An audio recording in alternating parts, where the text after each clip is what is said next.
We'll just listen to you. You tell us if you want the video first, right? And then your presentation. Yeah. Yes, video, and then I've got a short presentation. Yeah, and then we've got the panel. Okay. And this video is. Okay, and then we'll do a panel, and then we'll try and close by 12. Sure. Are we online? Yes. Okay. Sit first, yeah. Yeah, take a seat there first, and then I'll bring you up. Hi, Olivia. Hi. That's okay.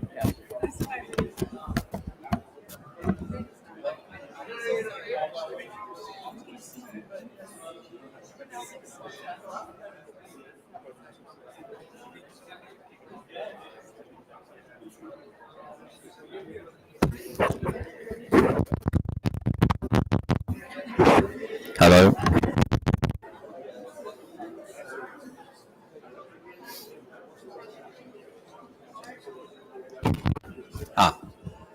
Excellent. Thank you. Good morning, everybody. Welcome to the IUCN Pavilion, and welcome to this morning's session called Leveraging the Power of Rivers and Wetlands, Engaging Stakeholders and Building Resilience Through the Freshwater Challenge.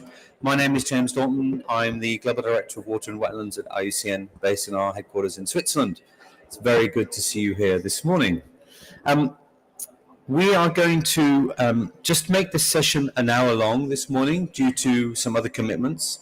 And we have a speaker who has to leave quite soon after we start. So without further ado, if we can show the video, please, on the Freshwater Challenge, just to help set the scene over why we're here and what we're talking about. And then we will have a panel discussion that gives you a bit more information and a bit more understanding of exactly what the challenge is.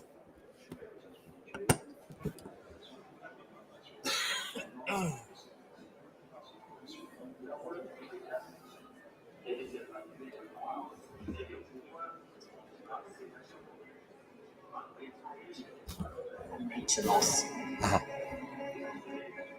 Nowhere is safe from the worsening water-related impacts of our rapidly warming world.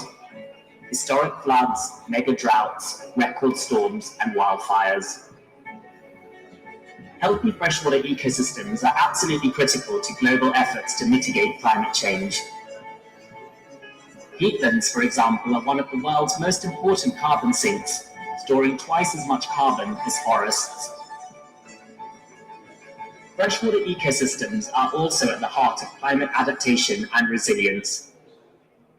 We must urgently scale up investment in protecting and restoring rivers and wetlands, not only to accelerate climate action, but because healthy freshwater ecosystems are also central to enhancing water and food security, reducing disaster risks and business risk, boosting biodiversity, and driving sustainable development.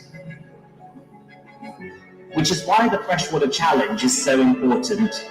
This country-led initiative is the largest global effort to accelerate freshwater restoration and protection in history, delivering on national and global goals across conventions. Its ambitious aim is to commit 300,000 kilometers of degraded rivers and 350 million hectares of degraded wetlands to restoration by 2030 and conserve intact freshwater ecosystems. Launched in 2023, real momentum is building behind the Freshwater Challenge. 47 countries and the European Union have already joined. Supported by 8 global partners and with growing interest from business and financial institutions, the Freshwater Challenge is poised to deliver transformational change nationally and globally. Change that will pave the way towards a net zero, nature positive, resilient and sustainable future.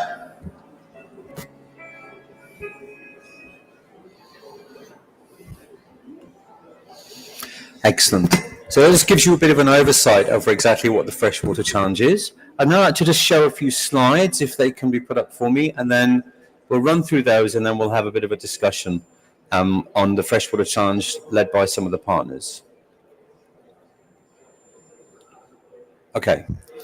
So the Freshwater Challenge is the first of its kind.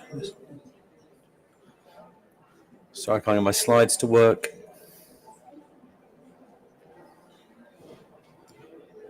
Not working.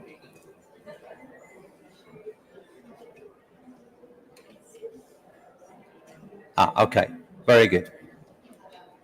Okay. The Freshwater Challenge is the first of its kind and the largest in history restoration initiative that is specifically dedicated to freshwater systems. And the reason for that is a lot of restoration activities talk about their contribution to freshwater systems, but often fail to take them into account. And as a consequence of that, we're not seeing the change in the improvement of the health of freshwater systems or the biodiversity that they harbor or the actual mechanics of how they're managed. So the Freshwater Challenge was set up to specifically address that issue.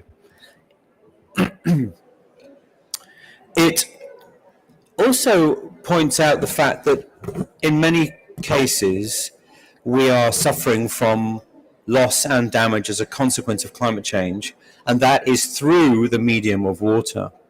So in many cases, it's floods or droughts that are very much the language of climate change that are impacting country economies, impacting livelihoods, impacting people. And yet, these are the systems themselves that need restoring, need better management, and need improvement in how they are recognized within global management frameworks and policy at the national level. The three simple goals of the Freshwater Challenge, which I think is something that makes it quite unique, is to avoid complications here, is to restore 300,000 kilometers of river and 350 million hectares of wetlands, and at the same time to conserve and protect existing intact freshwater ecosystems. This contributes to a myriad of different goals internationally, for example, the 30 by 30 challenge under the Global Biodiversity Framework. The strategy is very simple. The idea is to elevate and integrate freshwater systems into global, regional, and national strategies and processes, to define targets, to take those goals of 300,000 kilometers of rivers and 350 million hectares of wetlands, and define targets at the national level, which give countries the ability to focus on freshwater systems, and then to use that as a way of understanding overall progress to achieve the two goals at the overall level of the members, and to accelerate investment and restoration to freshwater systems through highlighting freshwater as a key opportunity for investment. What makes the challenge unique is it's state-led, state-driven, but at the same time it also incorporates civil society and private sector in the activities and investments that are on the ground. There are to date, the video said 47, actually we're happy to say that by the end of today there should be 49 countries with the European Union that have joined the Freshwater Challenge. And we're seeing an increasing level of diverse countries, diverse ecosystems, increasing recognition from their side of the opportunity that the Freshwater Challenge brings to them to prioritize freshwater within their national goals and targets. It's also integrated into all of the COP, the international processes to date. One of the key elements that we've focused on is maintaining an important level of political commitment and political drumbeat through these processes. We're in discussions here to elevate the role of the freshwater challenge within the Riyadh Action Agenda. The freshwater challenge was an outcome of COP28, but is also specifically mentioned in the Baku Declaration from UNCCD COP29 last week, and is also a key important element of mobilizing the targets under the Global Biodiversity Framework for CBD. And when you think about the role of freshwater within climate, within biodiversity, within land degradation, and within the Ramsar Convention as well on wetlands, you see that these two goals of 300,000 kilometers of river and 350 million hectares of wetlands are very unique in the sense that they speak to all of the convention processes. Our challenge right now is to be able to take those goals and take them down into measurable indicators that countries can then deliver against within their existing reporting processes, to avoid creating additional work, but to actually use the power of existing processes and reporting to demonstrate impact through the freshwater challenge.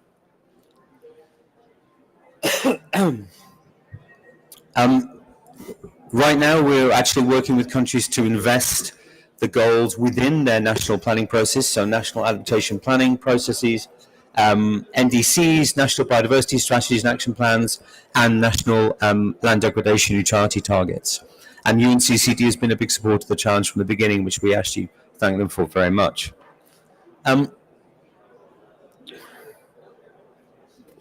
When achieved, so our ultimate aim by 2030 is to get systems restored and better protected, is to enhance water quality and availability. So what's really important here is that we're restoring systems for nature, but we're restoring systems for people and the economy as well.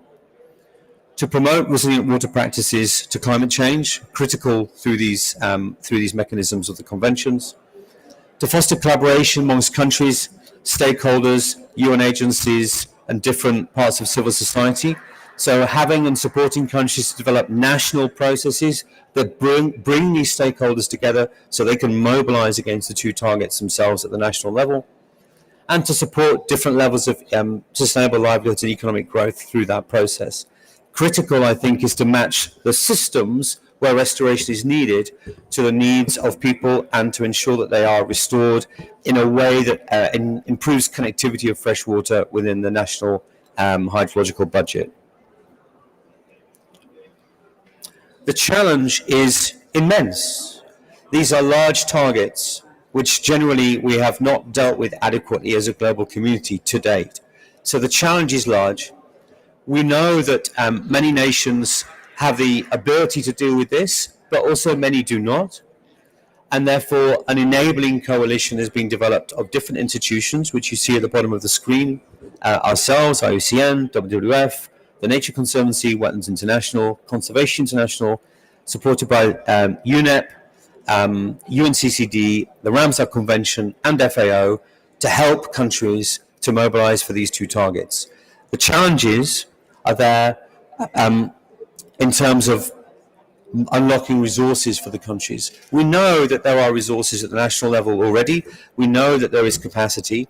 The key element that we are trying to work with countries to support is unlocking those resources, unlocking that capacity, but also steering it in a way that is specifically dealing with freshwater systems. And all that that brings, recognizing that freshwater systems are often degraded due to activities on the land, and so as a consequence, there are things that need to be done on the land, through agricultural reform, forestry, and other actions that are important for the restoration of freshwater systems.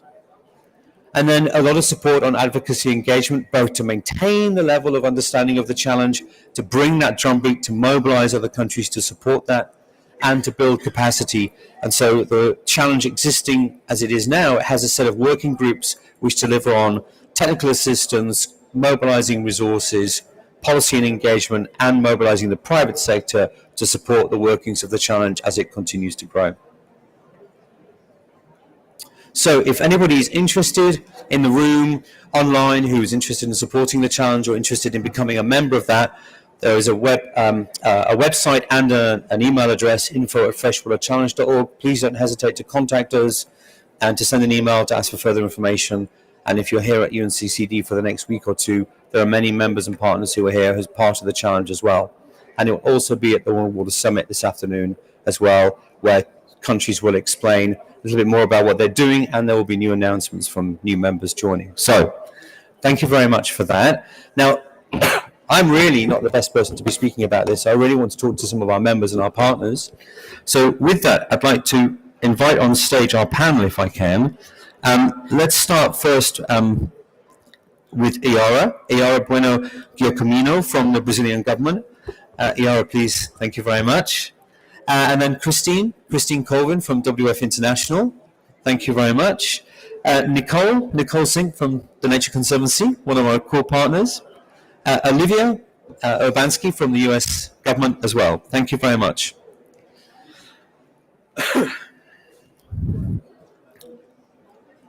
I'm going to go a little bit off script here. It's very nice to have a gender imbalanced panel, I have to say. I'm holding the fort here. I'm going to go a little bit off script here because I know that you've all got different time constraints. But Iara, why don't we come to you first, because I know you have to jump onto something else. Why did Brazil sign up to the Freshwater Challenge? What's your main interest in it, in the sense that you were one of the first to leap into the process? Thank you, James. Thanks for the invitation of being here. Well, there are several reasons that Brazil joined the Freshwater Challenge. The main one is because Brazil is very rich and in water, freshwater ecosystems, and we know how much it is related with the quality of water, the quality of the soil, and to reach different goals nationally and internationally that Brazil assumed. For example, we realized that restoring river banks, the rivers, the margin of the rivers, is one action that helps Brazil to meet goals in different agendas. It helps to prevent the soil degradation, the sedimentation and the pollution also coming to the river. We build biodiversity places for the fauna and for the flora as well. And it also helps, while the forest in the margin is growing, it's capturing carbon, so it's a mitigation action, and it's also adaptation because it holds the pool of the water in the flutes, and it holds the water when we have droughts. So we realized that looking to the agenda of the Freshwater Challenge, we can reach different goals. So it's one way to communicate and to build momentum with the local river basin communities to also embrace this challenge, because we are not talking about one more effort. We are talking about the same thing, but we need to framework in a way that people and the institution, they see their efforts inside of this challenge. So we are really happy to be part of the Freshwater Challenge, because it's helping us to frame many actions that the River Basin Committee are doing, but they don't know, they're not aware or not that much aware that this is an action that's building adaptation, mitigation, biodiversity results. So it's one way to emphasize this agenda. So we are very happy that we can use it to reframe the efforts in a different way to bring it. Great. So that's fascinating, because essentially what you're saying is that through standard water management that happens all over the world, you're also raising attention to the fact that these are climate-proof mechanisms, that they bring biodiversity benefits, and that water managers may never have realized that before. And how do you then take down national targets to that sort of level? How do you take them down to the ground with these river basin organizations and make them deliver on those targets in that same way? Well, we just finished to update our water climate adaptation plan, and we set in this plan one target, one big goal, which is restoring 1 million hectares of river basin. Of river banks in Brazil. 1 million hectares is a lot. And now we are talking with the National Water Agency, with our ANA, to build with them a strategy to internalize this goal in the river basin plans, because all the river basin committees, they have an action plan, and most of them, they have this river banks restoration. So we are working to make a campaign to engage the committees, to each committee choose their own goal. So within the 1 million hectare goal, each river basin committee can pick their own goal, and we want to register this in a database and in COP30 to delivery. But to now, we got this. And another approach is to talk into the Global Pact, the UN Global Pact, to help us to engage the private sector, because then the companies could also pick their own goals. So we have 1 million hectare. How many hectares your company can register that they will do it? And we are also helping the support for the Freshwater Challenge partners to help us to raise more money to maybe leverage the river basin plan, or some municipality plan who wants to do this, but they don't have the conditions, the financing for do that. So this is the strategy we are thinking, and we hope that we can leverage like a national challenge, like let's do this. Yeah, great. I love it. I love the fact that you're giving a framework to the stakeholder agencies you're relying on, and you're giving them the power to make a decision about what they focus on. So they're empowered to engage based on their own interests, and that's giving you the results that you need at the national level for the global targets on the challenge. It's fantastic. It's also empowering, but also I think it just demonstrates that you've moved quite quickly on this as well. And it's a good example to other countries about how to take things forward. So thank you very much. And I know that you have to potentially leave to go to another panel. Yes, I have to. I'm so sorry. I have another panel at the same time. So thank you, Iara. I'm available for further conversations if you need it. Thank you very much. Thank you very much. Thank you. So can we jump to another country that's also taken the freshwater challenge very much by the scruff of its neck and driven it very quickly at the national level? So Olivia, tell us a little bit about America the Beautiful Freshwater Challenge and how you picked up on this challenge and said, right, we're going to take that forward in our own way and get it moving. Yes, hello everyone. I am Olivia from the U.S. Department of State. So on behalf of the United States, really pleased to be here at this event. And thanks to all of the core partners to continue to highlight the Freshwater Challenge at these international conventions. So as James was mentioning, the America the Beautiful Freshwater Challenge is the United States kind of franchise version of the Freshwater Challenge. So what that really means is that the White House, President Biden and Vice President Harris have one of the most ambitious environmental agendas in U.S. history. And so as a part of that broad agenda focusing on conservation, climate, they included freshwater ecosystems. And specifically, that looks like the U.S. setting our own targets that build to and contribute towards the Freshwater Challenge goals. So our goals that we've set for ourselves as a country is to reconnect, restore, and protect 8 million acres of wetlands and 100,000 miles of our nation's rivers. So essentially that's our contribution to the 30 by 30 goal. And that's a big portion of the 30 by 30 goal.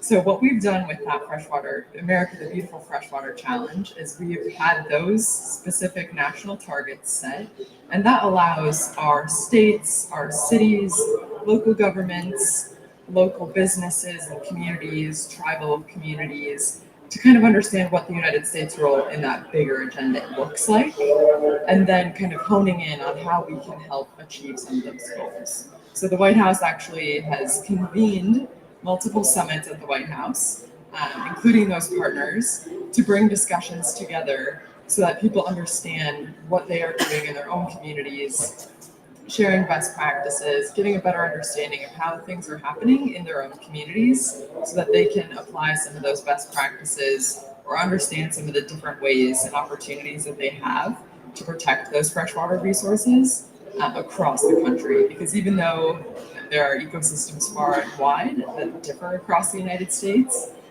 there are similar challenges and therefore similar solutions. So it's really important. And I think one of the things that the US was so excited about the Freshwater Challenge is the partnerships that can be built, whether that's internationally with organizations or other countries like Brazil. I think partnerships is something that really excited us about the Freshwater Challenge. Great, thanks very much, Olivia. So you've effectively, as you said, you've franchised it and you've embedded it in your own systems, and that's perfect. That's exactly what the opportunity of the three goals of the two targets, and then preserve, protect and restore, is really about, is being able to support countries to take those goals into their own national agendas, make them work within their own system, so we're not replicating or duplicating or creating more processes for countries, to make it easier to achieve those two goals and targets. And I think the key element then is how that integrates with other things that are going on the ground. So let's move to you now, Christine, if we can, from WREF. You know, what makes the Freshwater Challenge different from other restoration and conservation initiatives? Why is it that we are driven to drive this with countries when there are so many other restoration things going on?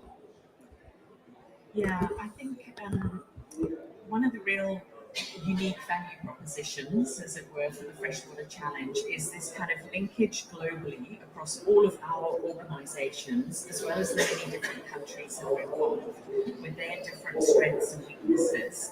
But also where we're seeing implementation happening on the ground, as it's starting to happen in the US with this very ambitious program, is this inclusion. It's very much a whole of society approach as well. When we were at the CBD COP, for instance, we had a fabulous representation from Indigenous peoples and local communities who were really at the heart of restoration efforts on the ground. And we heard about great examples both from Peru and from the United States, where local communities were getting involved with local government, with national government, and scaling all of these efforts up so that we can learn from each other as well, doing that kind of transfer of learning and including that in our technical assistance. Another critical element is that we definitely want to include the private sector. So whilst the Freshwater Challenge is definitely a country-led initiative, and countries are framing the ambition, setting the targets, and aligning this with their efforts towards the global conventions and across the different global conventions. James, as you said, this doesn't only include CBD and UNCCD and the Climate Convention, but also Ramsar as well, which is often not included in that kind of higher level narrative. Across those different efforts, we definitely want to include private sector, global corporates, as well as national, local businesses to get involved and to make sure that they are exerting their influence both downstream and upstream, but principally through supply chains that are active in the catchments and the basins where we're trying to give restoration efforts a real chance to take root on the ground. So I think that integration is critically important. One of the big challenges for us is that when you're trying to integrate across all of these different scales, you can sometimes get lost in the complexity of trying to boil the ocean and do everything everywhere all at once. So I think the whole aspect of working in partnership, as Olivia says, and supporting each other through this process with our different organizations is really critical to find where are those kind of key points that we need to push on first and foremost to get action actually happening on the ground. The Freshwater Challenge is going to be part of the Riyadh Action Agenda. We're also part of UN Water Action Agenda as well. So this is all trying to translate to real actions happening on the ground. And that can't happen without resourcing. So we are working with governments to look at how to internal national budgets have more of a focus on a restoration agenda and link that to the climate crisis, as well as how do corporates effectively contribute towards this, and how can we mobilize other resources to get this started and get this piloted in critical basins. Great. So ultimately, what you're saying is that we've talked a lot about high-level action. We've talked a lot about getting it involved in international processes, taking it on board at the country level. But key is action on the ground, mobilizing resources, mobilizing capacity, and getting things done so we can actually see the change that we're trying to drive here. So that takes us very nicely then to Nicole in TNC. So Nicole, tell us a little bit about, you guys have got some direct experience of this in South America. You've got some really good examples of what the challenge operationally looks like. So why don't you tell us a little bit about that so we can understand a bit better? Sure. Well, hello everybody. Thank you for joining us today. It's great to see at least some people in the room. We think this is an incredibly important topic.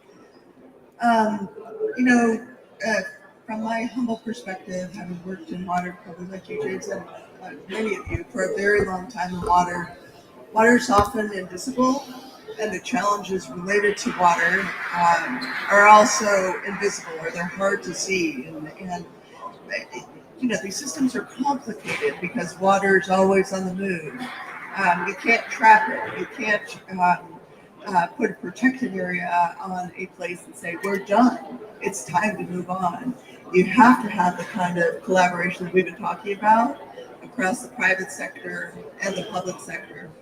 But at the end of the day, it's truly the people, the communities that are at the local level that must be engaged if we're going to have longevity of impact.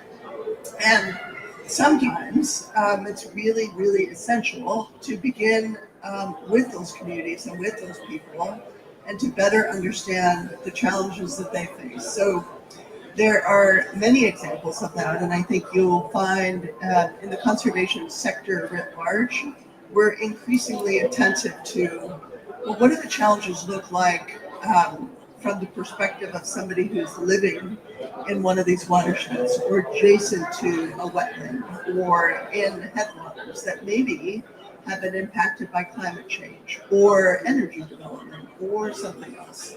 So one example for our work touches down in Ecuador, which is kind of related to what we were talking about in Brazil. So Brazil and Ecuador is both part of the Amazon River Basin, huge basin, impacts 47 million people. But in the headwaters, there's always this question of how do we protect the headwaters for all of humanity and also for global planetary processes. But in those headwaters are also indigenous people who live, who claim their lives and livelihoods are completely integrated into the system. And they're concerned. They're concerned about water quality. They're concerned about their livelihoods. They know that if there is a big line that is put in place, those qualities of life, of their culture, will be eliminated. So we have partnered with some of those communities that live in the headwaters in Ecuador of the Amazon, and with government ministries, particularly the Ministry of Environment, to come up with some novel legal solutions. So there's a water protected area that is now protecting 100,000 hectares, which is great. It's a great start. It's an additional protection. But I want to come back to this point about resourcing. So just, again, establishing policy or community engagement is certainly a piece of the puzzle, but unless and until we find a way to finance that permanency of that conservation, we can't get quite as far as we want to go. So that is, for us, in the Nature Conservancy, and I think the conservation community writ large, and certainly within the Freshwater Challenge, is one of the biggest and most interesting challenges that's vexing us, and that I think here at UNCCD, there will be a lot of conversations about that very topic. How do we move from sort of degraded land and water to a sort of restoration movement that also incorporates making sure many of our rivers and our systems remain connected and our rivers remain free flowing too. Great. No, absolutely a critical point, Nicole. How do we take these degraded land and water systems and make them into thriving natural systems going forward that we know we need for all of these multiple targets that we are globally, if you take into account all of the conventions, all the policy and all the national targets, all trying to achieve, and freshwater natural systems are one of those key, like the red line through them, right? The critical path potentially that can help us achieve many of these things. But it needs resourcing, it needs capacity, it needs people, it needs resources. So how does this happen in the US in the sense of how do you take that down to a state level, say, for example, and how does the Freshwater Challenge speak to those multiple different activities and goals that are happening for nature, climate, etc.? Yeah, I think that's a great question, and I think both points that have been made in terms of kind of connecting the freshwater challenges and solutions with some of the broader conservation goals is something that the Biden-Harris administration has really taken on board, and with a variety of federal funding in the past 4 years. There's multiple specific examples, but the one example that I wanted to point out today is one in Washington State. And so in July of this year, our Department of Interior Secretary Deborah Haaland traveled, and she visited tribal leaders from multiple different nations. So the Yakima Nation, Lower Elwha Column Tribe, and Paiute Tribe. And essentially, they were announcing multiple tranches of money, but the specific amount that I wanted to flag today was $6 million to the Yakima Nation, which is a tribal nation, to help essentially reopen the reservoir. So that reservoir had been, I think, closed and dammed for almost 100 years. And this funding helped to reopen that rivershed, which is going to not only help prevent drought in the future. Obviously, the western part of the United States deals with wildfires, drought, all along the western side of the US. But then that also helps to really restore the local communities. So that allows for some of the salmon and the fish to help swim those rivers that had not been able to for hundreds of years. So that boosts the local economies, that allows indigenous people to be able to subsistence fish. And so there are multiple different instances like that where federal funds have really helped bolster some of the local communities. And this was also in part with Washington State. So the governor of Washington was a part of this event kind of announcement of money as well. And so that really is one example, and this has happened in different instances as well, but where national government is providing funds that is complemented by the efforts at the state level, and then working with tribes and local communities at the local and really the basin level to really implement these goals that we're putting forward. Okay. So you've got this sort of multi-tiered approach, and you've got a lot of state level leadership as well in terms of taking it forward, but you've also got that national drive from the administration as well. So a whole range of factors to make it and cement it at the national level, which I think is critical. Certainly, we can learn lessons from that more broadly in the challenge about strategies at the national level with countries as well. So I'm just going to come to you, Christine, with a question, but also if there's anybody in the audience who wants to ask a question about the Freshwater Challenge, please just keep that question now. We'll come to you in a minute. I'm just going to, one more to the panel for now. Christine, so we are at the UNCCD COP on drought and desertification. And it's always been a slightly baffling element to me that really the lifeblood of the land, looking at that landscape behind us, for example, the lifeblood of the land that really makes it work for people is when water appears. So how does the Freshwater Challenge relate to very much this convention in the sense of what it means for drought and desertification? Yeah, absolutely. And you're right, you know, we sort of think of healthy rivers as being the arteries of our landscapes. And yet often in the discussions and the conversations about it, we're very focused on land and land management and not making the direct links back to river basins, water, both surface water and groundwater, very critically. I love the example of the dam removal that Olivia mentioned. And, you know, often we forget that there's natural storage in our landscapes, which is absolutely critical for drought resilience. And that's in aquifers underground, in our groundwater. Now, much of that groundwater is recharged naturally when rivers flow naturally, when they flood and when they flood into their floodplains, and that builds up the natural underground store of water. And historically, over the last 100 years, as we've seen with a strong engineering paradigm, as we've dammed more of our rivers, as we've canalized them and channeled them, we've kind of interrupted those natural processes. And we've cut many rivers off from their floodplains. So we've also cut them off from their aquifers. And we're undermining our own drought resilience by not allowing that natural flooding to happen. So when we see things like dam removal happening, IARA also talked about the river bank restoration that increases this lateral connectivity back to the land. We re-strengthen these linkages between water and land again and naturalize them again. We are building our own resilience by particularly building storage of underground water, the buffering capacity, and when both our river banks, our riparian areas, our aquifer recharge areas are more diverse, have a more natural land cover, then typically we're seeing much better results in terms of the dividends that are repaid to us and the goods and services that we're getting back from these landscapes.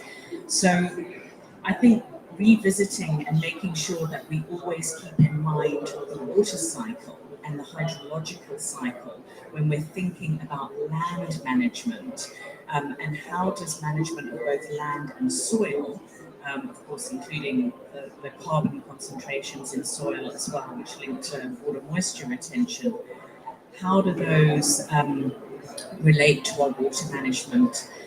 That's a question that we should be continually asking ourselves in basin management. So it's something that's often lost. Sometimes it's assumed. Nicole, as you said, you know, water is invisible in much of our appreciation of land and our management of land. But we need to keep making that much more explicit. Let's make the water cycle more explicit and reconnect these processes. Yeah, great. So making it more explicit, and I think just referring to the recent report from the Global Commission on the Economics of Water, that the state of the land determines at scale the state of the hydrology, and therefore the more we degrade the systems, so we affect ultimately our rainfall over large, huge distances, continental, and as a consequence of that, so we put more stress on our own systems by affecting how moisture flows, within our atmosphere. So critical elements, and I think also a message to, the water community as well, that managing it as a resource is key, and that's how we've survived to date. But also understanding to manage it as an ecosystem, managing it as a habitat, managing water as something far more than just a resource is important, because without that, we don't get the benefits from it as society. I'll just turn to the audience. Anyone that have any queries or questions to the panel before we move on to another question? Yes, please, Ali.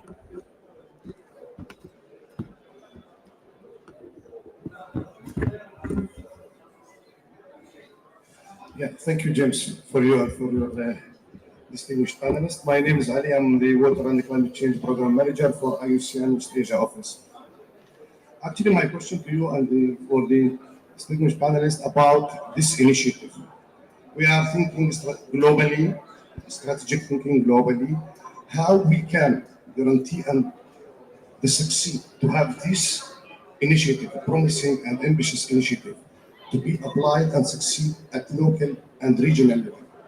I'm talking about our region, West Asia region, arid to semi-arid region, facing a lot of challenges related to severe water scarcity, a lot of climate change impact. So what are the enabling environment? What do we need actually to assure and to succeed that this initiative can be applied and succeed in our region? Thank you. Okay, thanks, Ali. Whilst I let the panel just think that through a little bit. Yeah, Stuart. Thanks, James, and thanks to the panel. My name is Stuart McGuinness. I'm a colleague of James at IUCN.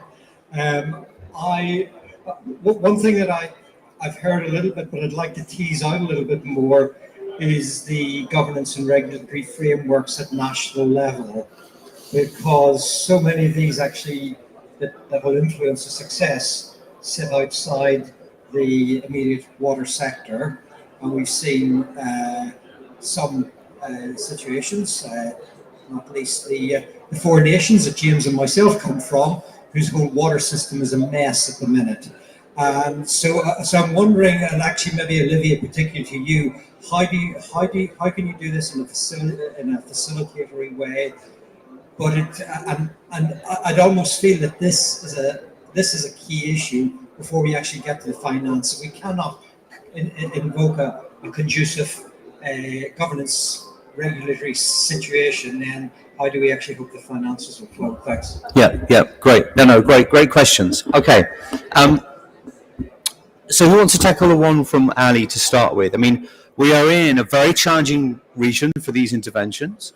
In fact, Ali's office runs as part of a project called Al Maruna, funded by the UK government, which looks at resilient nature-based solutions at scale. And scale is really important in this region because of the challenge of small piecemeal interventions when it comes to hydrology here.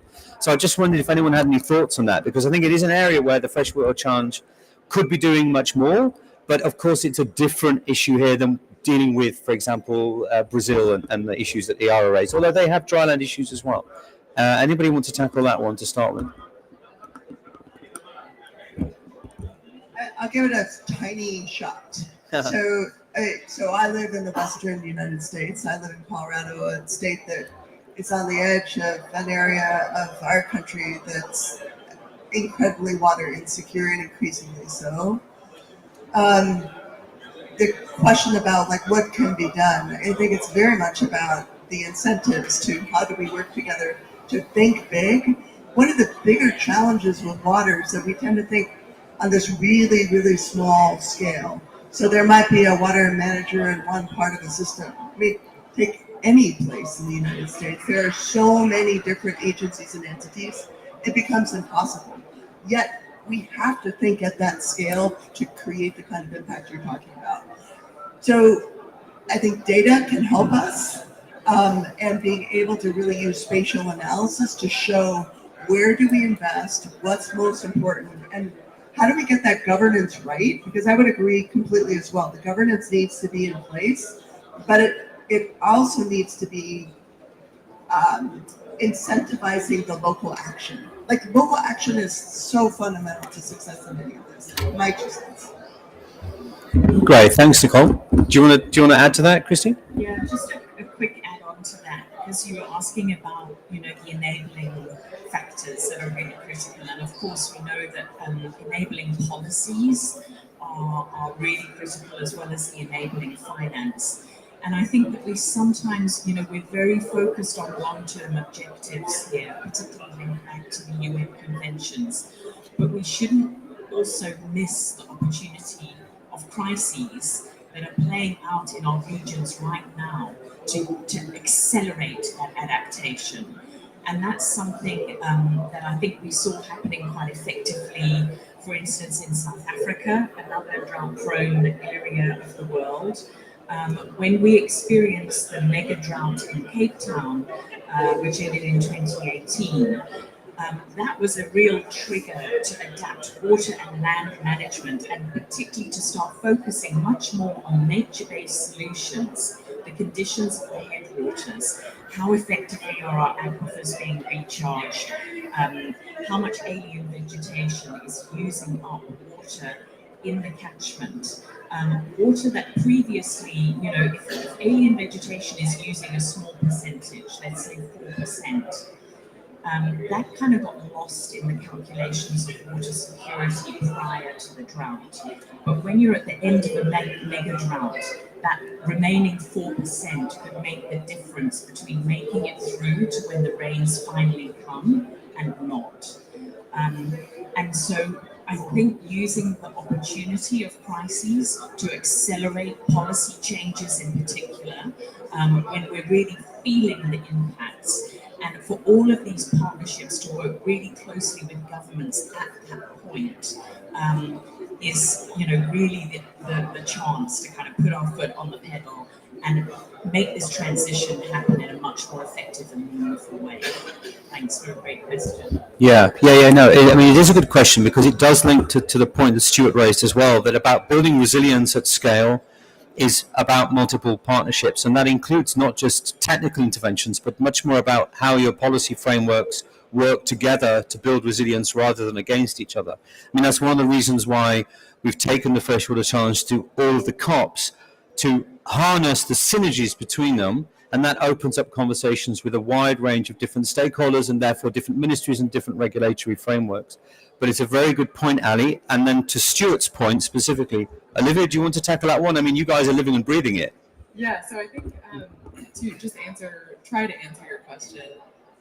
So the governance perspective from the U.S., I think, well, we're looking at a couple different things. One is the International Freshwater Challenge, which we have, you know, signed up for, but don't necessarily have reporting requirements. But I think that also having those requirements would actually prevent certain countries from joining, and kind of adds a level of burden that we don't want to prohibit us from joining this ambitious goal.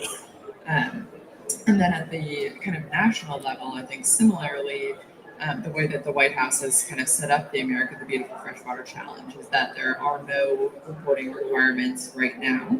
However, what we are focusing on, especially in the first year or maybe two at this point, the years fly by, it's been a busy 4 years, but really incentivizing and helping to show how local communities, governments, state, city governments, and also private sector can be involved. So I think it's kind of initially starting to make sure that everyone can understand why this is important to them, understand kind of their seat at the table, and I think specifically for the private sector, not necessarily assuming what their role is at the table, but allowing them to kind of explore and understand their role as a community. And so I think whether that's not necessarily just having the private sector donate money, or maybe they do have a convening capacity where they can convene local leaders or youth leaders or, you know, any entity, or it's maybe that the company has data and access to different resources in that way. So I think that's just one specific example, and I think especially with encouraging the private sector to engage, adding a level of governance that is too burdensome is something that I think we have to walk that fine line of. So I think that that's something, as we are, you know, really trying to get the America the Beautiful Freshwater Challenge underway, is a question that we're continuing to grapple with in terms of how does this governance operate, especially when we are trying to, I mean, with the change of administration and everything. So I think there are a lot of different questions, but I think really establishing those partnerships is key, so that partnerships can continue at any level down the road. Yeah, thanks very much. I mean, I think one of the things that took place right at the beginning was a lot of thought to try and maintain the challenge as something that's relatively agnostic, in the sense that it's not just about mobilizing the water community, and it's not just about mobilizing the climate community or the biodiversity community, but that the actual goals are relevant to all sectors, because they're either impacted by water or they have an impact upon water. And therefore, already now there are existing regulatory frameworks designed to protect these systems, but they don't work very well.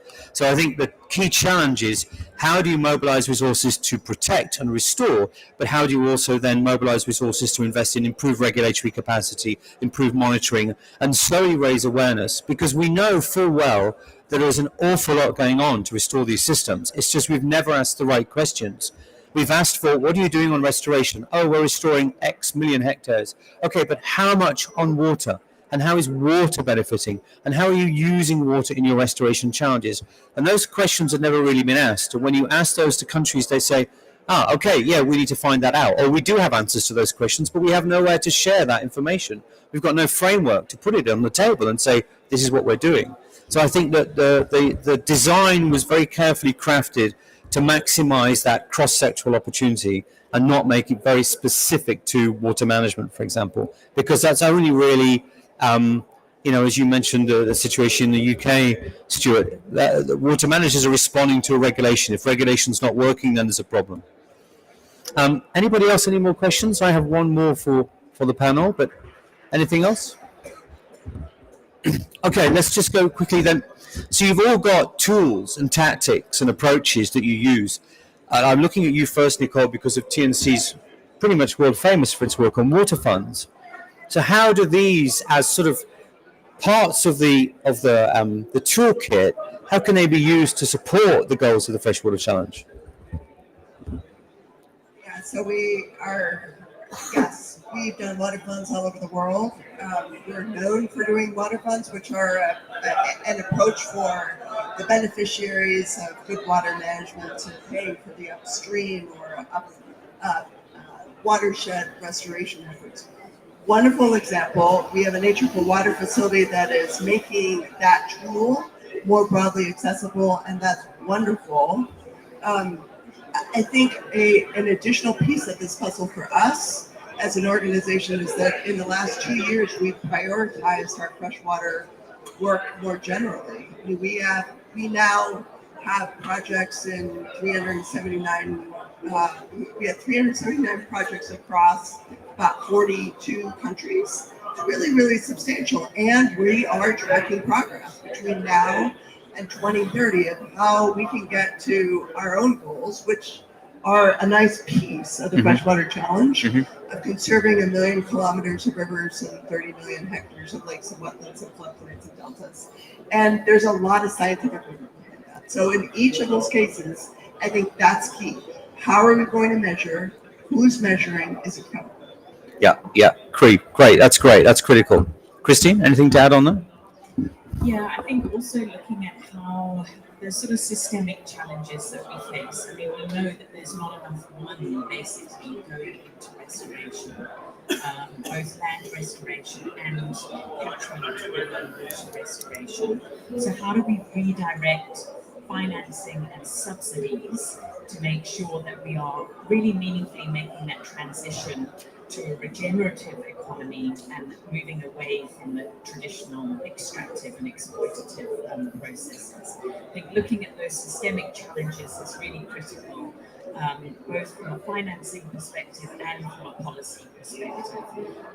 And there, as for TNC, the work that we're doing on the ground, piloting and implementing, also working with governments to look at how we change policies to give effect to those really big challenges. Yeah, great. So again, we've got the tools, we've got the tactics. The issue is often there's not enough resourcing, or some of these systems are actually very difficult to mobilize finance into, right? Grant finance maybe still can be tricky, but if we're looking at mobilizing private capital, equity, and other things, very, very challenging into these systems. So maybe a level of sort of sophistication needed on business model development, stakeholder engagement in terms of seeing the opportunity to invest in these systems, in particular around mitigation, in terms of what that opportunity brings as well for wetlands, peatlands, these types of systems that are so critical for our carbon future. Olivia, anything you want to add on this point, just in terms of tools and tactics on the ground? I guess just the one example from the U.S. perspective is our Ambassador Water Experts program, and that's not necessarily directly tied to the Freshwater Challenge, but it's a program that the State Department has across the world with embassies around in various different countries, and so that ranges any different water issue that a country may be facing. We send our experts from the US and send them in country to help respond directly to some of those challenges that the government is facing. So it has included freshwater challenge relevant restoration challenges and kind of solutions to address those on the ground. But it also ranges from the mitigation and kind of the energy water nexus as well as water management. And so I think the finding creative ways to utilize even minimal funding can be really essential and important in terms of helping to reach our goals, whether that's in the U.S. or partnering with countries abroad. So just that. No, I think that's a really important point. It's not necessarily so much about the big finance. It's also about using what you have and tweaking and adjusting and remembering fresh water in those activities, given the benefits it provides. So thank you very much for that. Thank you very much all as a panel. Excellent responses to a variety of different questions that were thrown at you. Thank you very much. Please join me in thanking the panel. So if I can ask you guys to sit back down, and then Nicole, Olivia from TNC, Olivia Green, she's going to give us a bit of a summary of the discussions, and then we'll close. Thank you very much. It'll be extremely brief, shorter than it took you to sit back down. I just want to say thank you to IUCN for hosting this really, really great conversation. And I'm going to wrap it up in a few seconds. I want to ask the crowd, what is missing in a drought? It's water, right? It's so refreshing to have a conversation about water when we're here at a conference about drought. Drought is the outcome of, degraded land or, water management practices that could be improved. Let's start talking about the actions we can take on the ground about freshwater and restoring and protecting our freshwater resources. So thank you very much to all the panelists that were here. This was a great conversation, and I will leave with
ecosystems are at risk of collapse in the near future and why.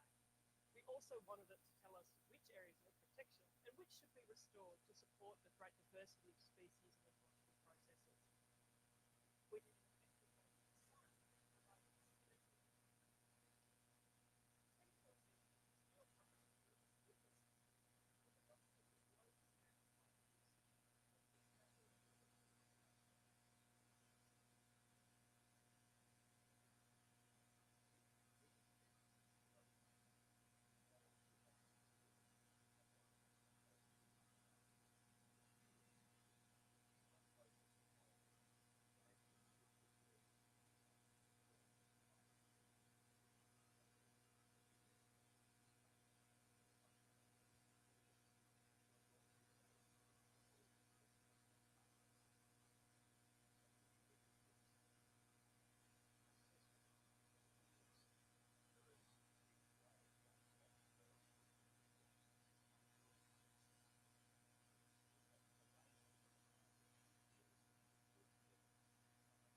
nested across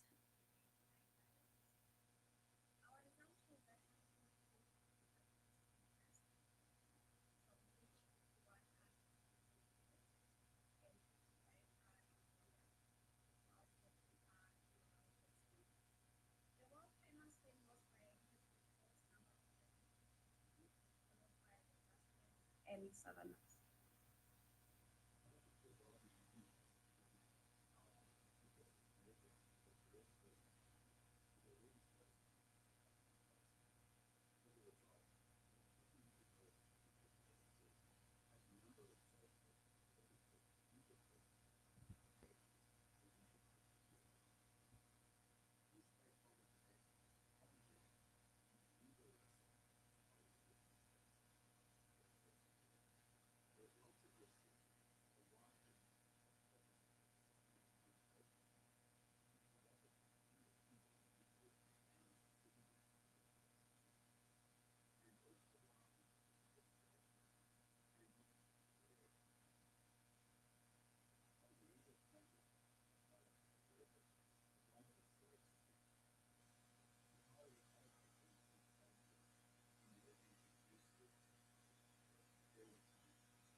the finance days. We are very pleased to see many of you joining us at this very, very important conversation. And without the finance, we always say that there's no action. Action needs finance. But also without the people who make action happen, subsequently there is no the finance to be different. So this afternoon, we will spend almost 90 minutes. We have already spent about 10 minutes from the start, but I hope we will keep on it. But I have a very amazing experts very, very diverse inputs. Some of the speakers will be joining us. But let me open by saying that land degradation affects nearly 1/3 of the world's arable land, endangering food security, livelihoods, and biodiversity, while exacerbating climate change.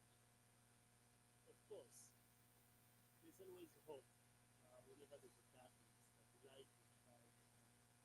So nature-based solutions brings that hope that we can finally address biodiversity loss, climate change, but also land degradation if we can implement effective and scalable nature-based solutions. There's a lot of global commitments on finance, right? And today, we will be focusing on understanding how to mobilize funding needs. So I want you to go into enough because we have already people who will speak about it. And one of the key milestones of this discussion is looking at the options of unlocking public and private. There are many other instruments we can discuss. And not to delay our opening keynote, which is going to be given by Stuart Smith, Deputy Director General. And I personally worked with Stuart every day. We always inspired to listen to what not because many other things, but because of how the journey of the solution has been. I want to recognize another really good friend, Sean Derrick. And Sean Derrick and Stewart probably both for the last 10 years have seen a change in the movement of landscape restoration, forest landscape restoration, particularly to be part of this conversation. And we are already making it bigger. So Stewart, very close to it and making it as well.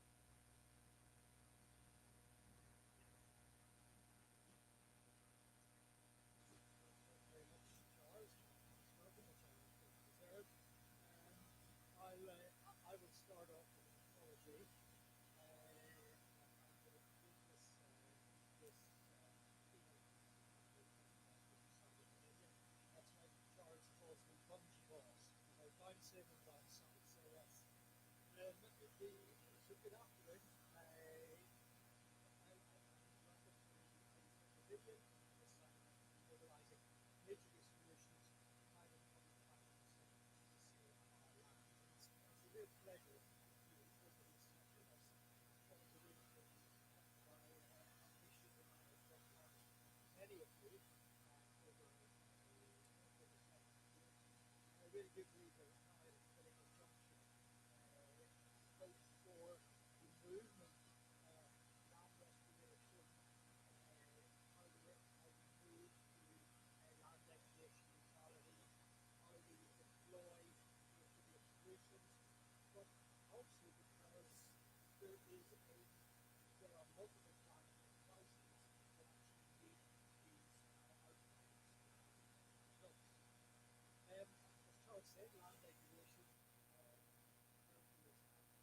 that was moved forward.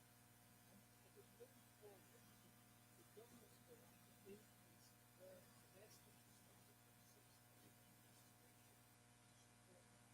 They support it in the political spending, and that's big sector of the drive and we see this actually to 2050 traffic on the road. And we've seen that roughly around forest landscape restoration, which I like to think is one of the first bespoke nature solutions, approximately IUCN assessment is about 60-65% of expenditure is for that. We'd have to expect to release a report, and then that will highlight that it's probably actually even higher, it's like 70%. But we still don't know the answer in or around that forest land. So there is that public sector investment, but clearly we need to capitalize more, we need to capitalize private sector investments. And find estimates that actually will encourage confidence in the private sector.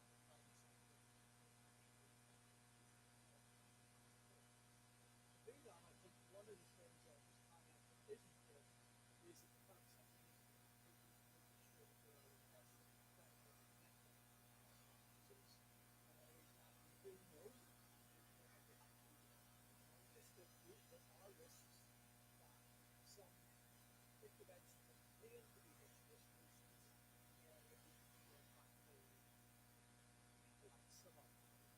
may be in fact like some of them. They so we need to end up having a robust framework by which to approach private sector investment. I would say one of the things that I was thinking to try to do this is by crowdsourcing the best practice on digital solutions into a global standard, the IUCN global standard for digital solutions. We launched in 2020, which I say, and I do want to emphasize, this was a crowdsourcing exercise by over 100 practitioners working in 100 countries and really trying to bring this into a citizen if this idea by which we can do robust evidence practice I also just say that one of the approaches on this is that this is not good, it's enabled to create understand action practices and identify where there are areas that would be improved. So, basically, I think we believe by using this endless approach, we have helps other private sectors, governments, investment banks, communities, to identify what is the best option for success. And to wrap up, I want to say, I think this is clear. Just this morning, when a design nature-based solution really does deliver. Delivers livelihoods, delivers drought resilience, delivers returns of carbon sequestration, it certainly delivers returns of biodiversity conservation. Also, as was highlighted today, in the economics of legal gap is towards the benefit cost ratio experiencing. It's very dangerous. So the question I think we're going to look at is, given all those situations,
one other thing that I did think is really important on that, going back to today from our event here in Newport, is that we need to ensure that we're providing a proactive, joined-up policy and regulatory framework that enables finance to grow with confidence for the private sector, so that and not at this scale elusive.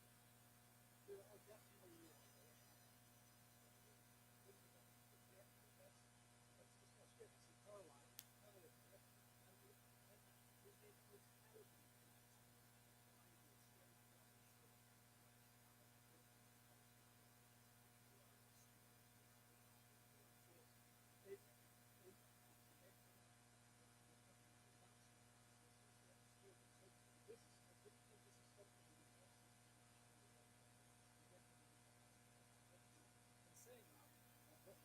I think this is a message of hope. It's out there for us to grab.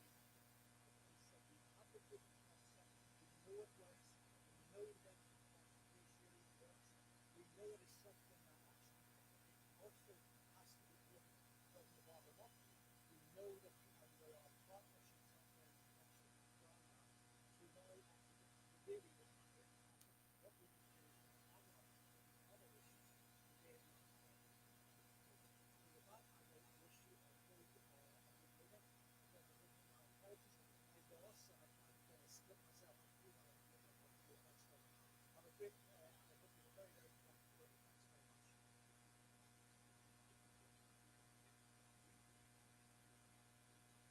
Thanks very much. Thank you, Stephen. We fully understand. Colleagues, Jay was absolutely an interesting discussion this morning. Very quickly, we have after a very good technical been working together for a number of years. Good champion together with UNCCD and many other partners, reporting the economics of growth. And the reason we want to bring that into the discussions is trying to respond to questions that sometimes bank we have a case for they keep saying, there are no bankability, there's no economic rationale. These things probably we need more bankable. I always question what we call bank.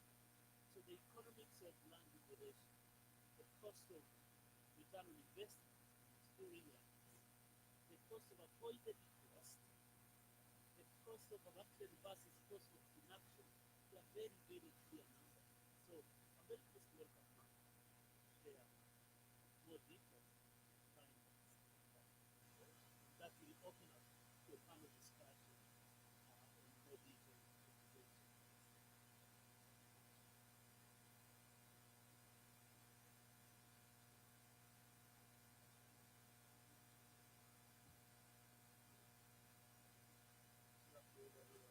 Thanks for the very kind introduction. Thanks for having me us actually because our friends from the Social Studio as well contribute to the meeting.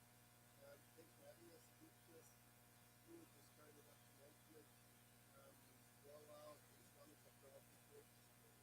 I'd like to share some of the outcomes of the meeting. It's available this Friday, so we have a look. It's on your website. It's not publication, also initiated by the UNCCD, and as well by the European Union.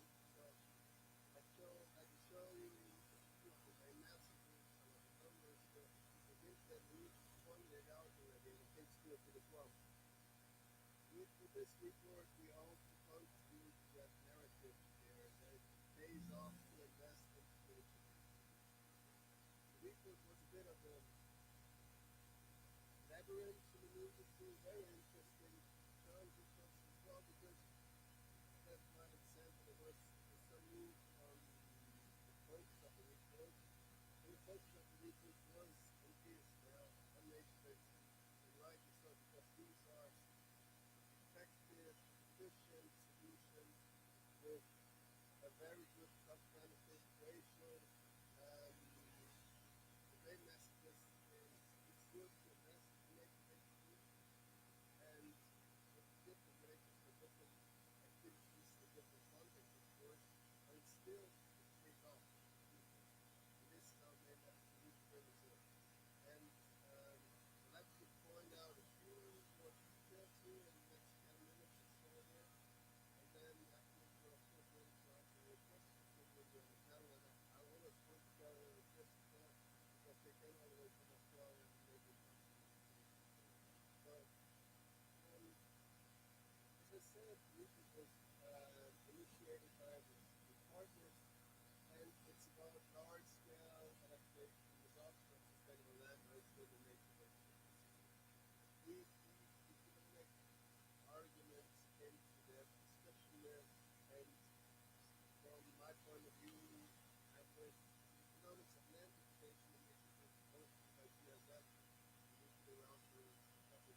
we will see around now or a little bit later the Saudis announcing the global drought resilience partnership deal, which will be South once again into the environment.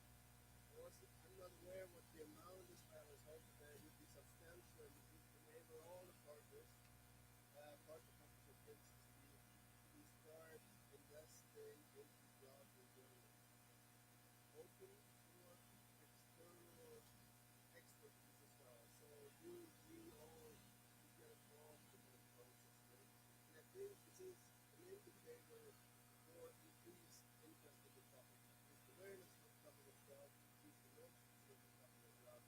And with the Islamic development yesterday and today, Saudi government, there's others mentioning as well. I think there is something that's it's a stone, or rather let's put it this way, it's like an avalanche to the bigger thing. So we're getting there, it's gaining momentum. It makes economic sense that from the food plus preservation, because I already said so, this partnership in all the cases we look at. Right? For public investment, but it's also business trade-off. It requires this investment. You have mentioned some of the numbers that we get, but I'm sure private-public partnership would be a solution to get to that level of funding that we would need. So, for in the context of which we manage preservation equality, and stop the loss of strengthening the evidence, we're trying to work on this, monitoring more complex approach as well. Other parts of the discuss very surprised, happy to surprise to see the legally, that's what we are all really interested in. So when we talk about progress, it's still talk about partnership and keeping up on this, I could agree more. I want to be sure that we deploy that for many countries, not only those countries. Right? We have expertise in different countries with different backgrounds from our side, technical help, and that will play a big role. We're only in the second year, so there's a lot of backup, background, and we still should work on an improved health strategy analysis of the culture, story by assembly, working on that project, so that's the next step on the forefront there, part of this tool there, and this is what the private sector needs to know. I know there is some folks who are uncomfortable to can use the spokesperson for public government. He's setting up private investment fund. It's $100 billion. It's not, it's big, right? And it's meant to invest in the economy. And that there's interest for investors to go that way. It shows that there is, times are changing, or that there is, let's say, at least an opportunity opening up for engaging with private sector. You heard a few numbers already from here earlier. Including costs, up to 300 plus million a year. 75% of the people being affected by drought, affected by but significant impact for upscaling, the co-benefits, meaning that we invest in one, we focus on one,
into different levels from the international community there down to the nations, to national, regional decision makers, all the way down to the local level experience on the ground.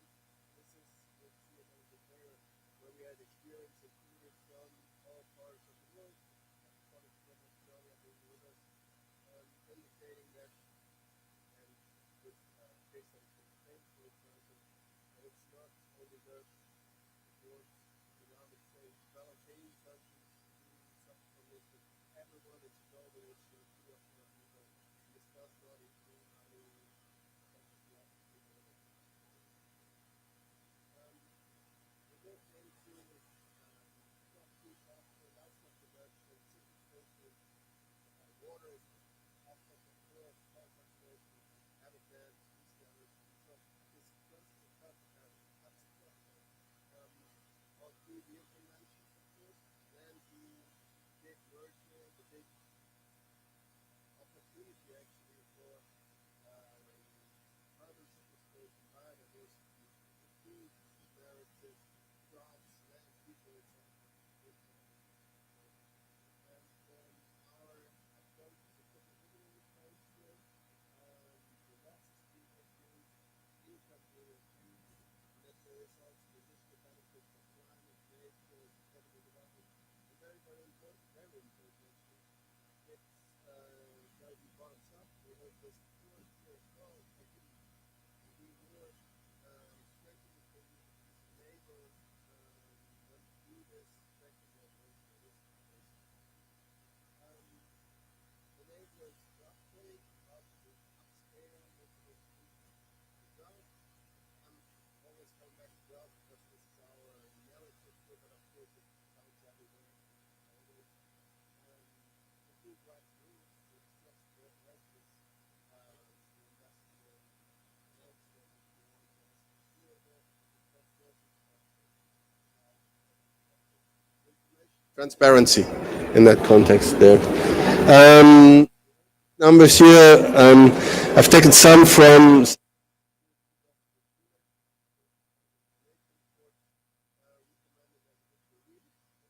feel like you have some extra, in the rare moment you might have some extra time there.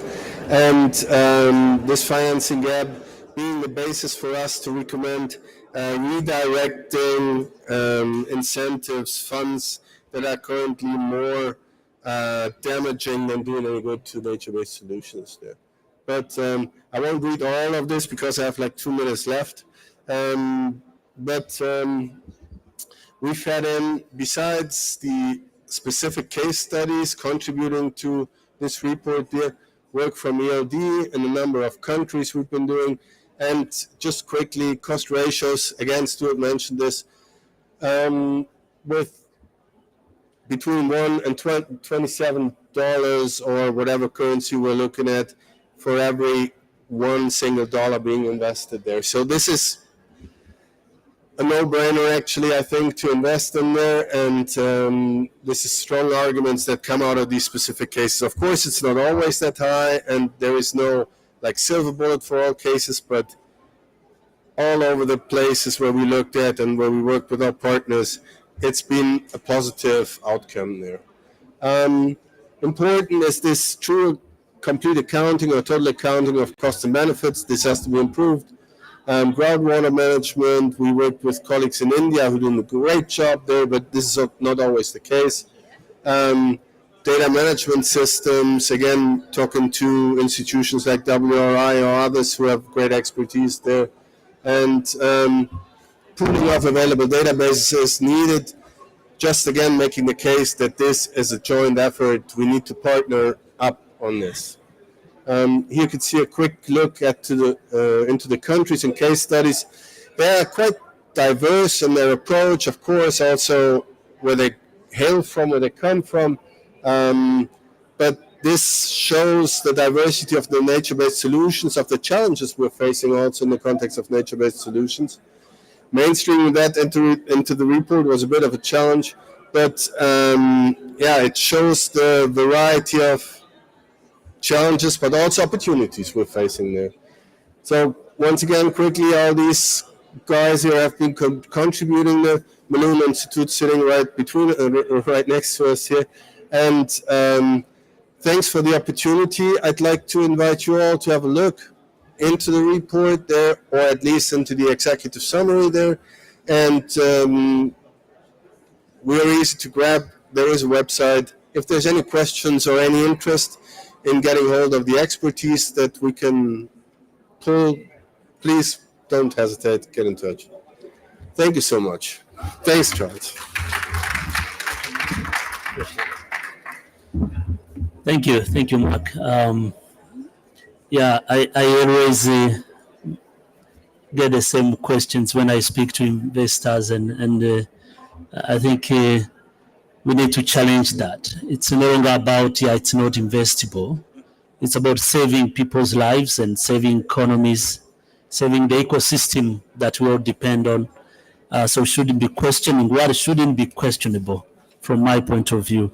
So I think the next almost 45 minutes, I want to have a kind of interactive conversation. I said this is really a conversation, and I'm very happy to have a distinguished panelist who are going to join here in front. I want to invite Chris Dickinson, and Chris and I know each other probably 7 years or probably 6 years back when he was still working for the Green Climate Fund. Currently, he is the climate change specialist at the Asia Development Bank with many years of extensive experience from different funds such as GCF, but also more than 25 years working across Africa and Asia, focusing on issues related to environmental challenges, ecosystem management, wildlife management, also because of his professional background is a forest ecology. So Chris, please join us the panel. Our second speaker is Dr. Benedict Arakwiye, who is the Senior Manager for the World Resources Institute Land Restoration Program in Africa. So we'll cut across Africa and Europe and Australia and Asia today. I personally also worked with Benedict for many years on landscape restoration across the continent. But also she's a catalyst for collaboration. I think we have a shared vision on saying that we can't do it alone. We have to work together.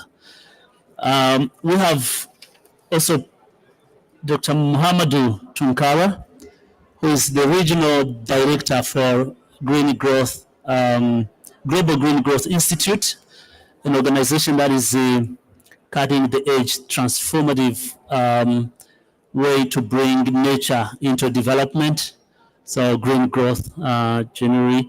Apart from being the regional director for the Middle East and North Africa, he's a strategist in climate change and worked a lot on sustainable development before, and we know each other also quite a number of years back. So I'm very happy to have a panel that at least of people I know and their passion, also their profession and expertise jointly works together.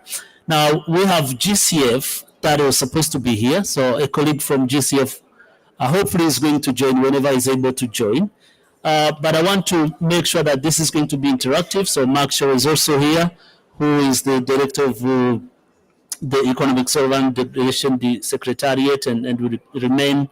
But I also have a privilege to have another speaker, Caroline, who is the Chief Executive Officer of the Environmental Institute. She is a member of the Environmental Institute of Australia and New Zealand and has done a very good job on contributing to the report that we just saw. So I want to bring you all in front here, if you allow, because we want to have a conversation for about 35 minutes, and then we'll have another 20 minutes to get our audience talking back to us. Please.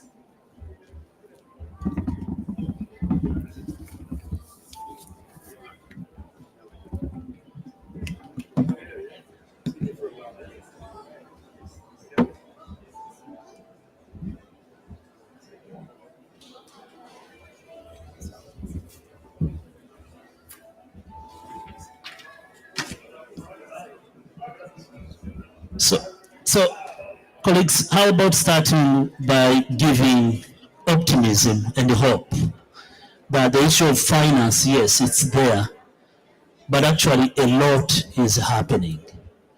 And I'm looking at Bernadette, who is managing FI 100.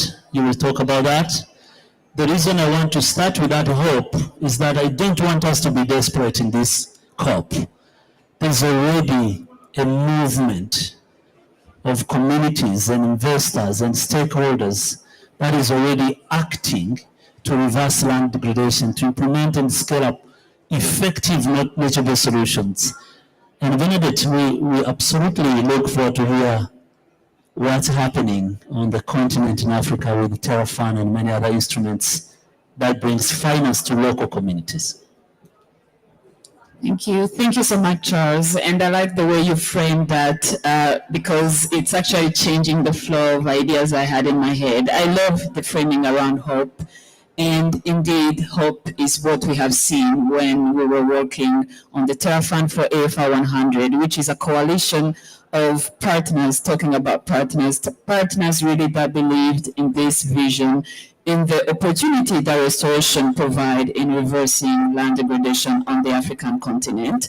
And as was said earlier, we know that restoration is a bespoke of nature-based solutions. So I wanted to establish that linkage up front, but really say that going forward, I'll be talking about, the work we are doing in Africa. And those that may not be familiar with the background, on the African continent, first of all, it's one of the most degraded continent on Earth, and that's the only sober news I will share here. But the hope is that, that degradation, I guess, presents an opportunity for restoration to reverse that trend. And really, many African governments came together to launch that movement. And one of starting with the story of hope or the story of success was, the political mobilization, where so far we have 34 African countries that have made commitments that exceed the initial target of bringing under restoration 100 million hectares of degraded and deforested land on the continent.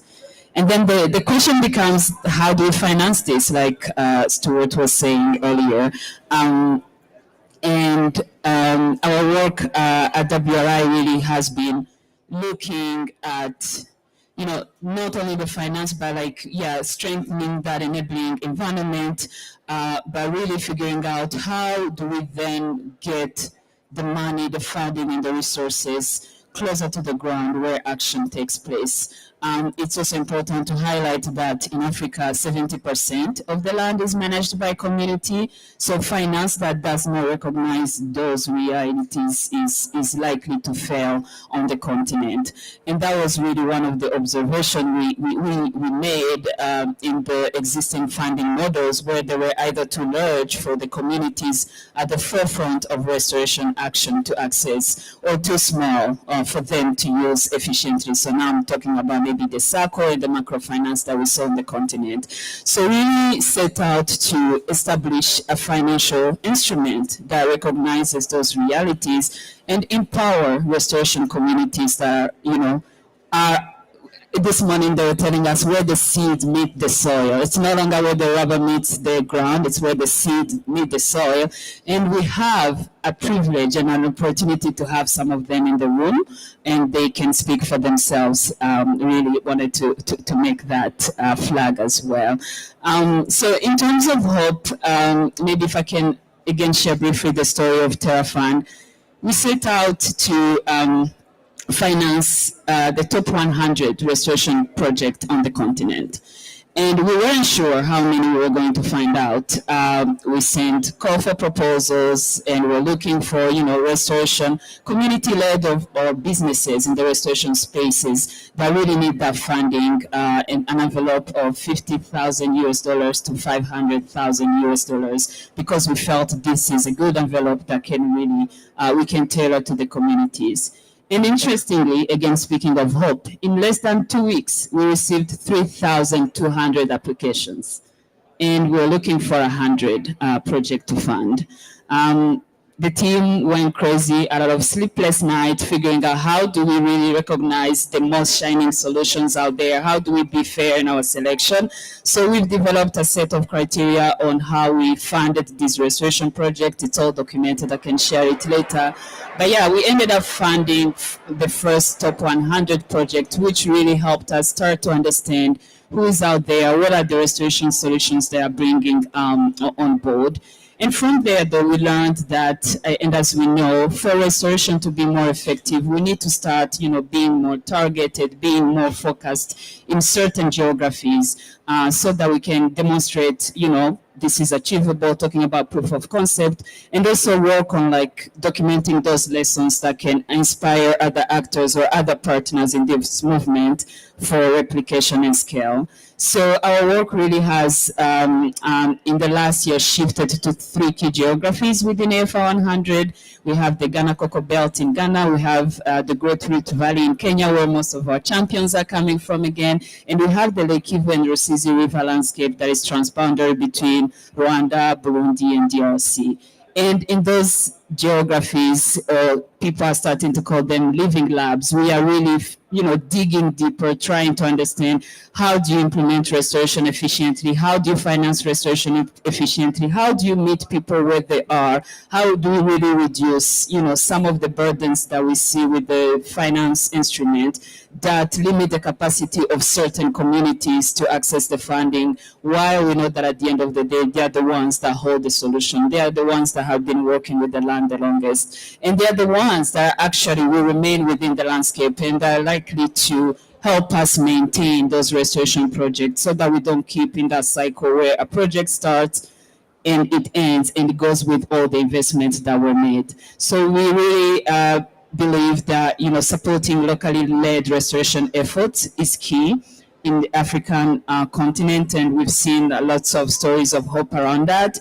We also believe in the power of data and information, collaborative information, combining cutting-edge science with, participatory approach to really make collaborative decisions on where to invest. How do we target our restoration investment? How do we come up with agreed upon understanding of where we are going to focus so that we reduce also what we are seeing, like a proliferation of restoration projects, but at the end of the day, the impact is not that concrete on the ground. So really, how do we shift that thinking from the planning, from the finance, to ensure that restoration is implemented very efficiently?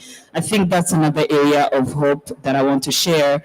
And last and not least, how do we bring in more money? There is restoration, we always say, it is a mean to many ends. And one of the key ends are the services that many of us rely on, biodiversity services, water outcome, food outcome. How do we monetize those outcomes of restoration with the hope that they can help us, inject more finance into this sector that remains underfunded? I will leave it to that for now. And again, thank you for the opportunity and for having WRI in this session. Thank you. Thank you, Bernadette. Absolutely, yeah, it's worth clapping and appreciating.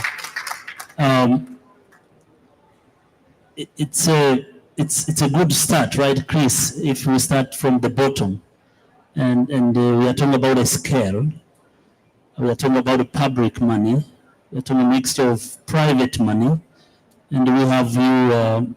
At least you can bring the two hard, though you won't be a spokesperson of GCF. I was privileged to work with you on a very large-scale ecosystem restoration project previously when I was at Green Climate Fund, and I really enjoyed your technical leadership on that. But now you're working in Asia Development Bank, and I know you have launched the Nature Solution Finance Facility, a $2 billion transformative nature-based solution finance. So you have heard what Bernadette said in Africa, the role of communities. How do we bridge that gap so where money sits? I believe you have money and action on the ground. If you could speak about the experience of ADB and how do you look forward to scale up these nature-based solutions?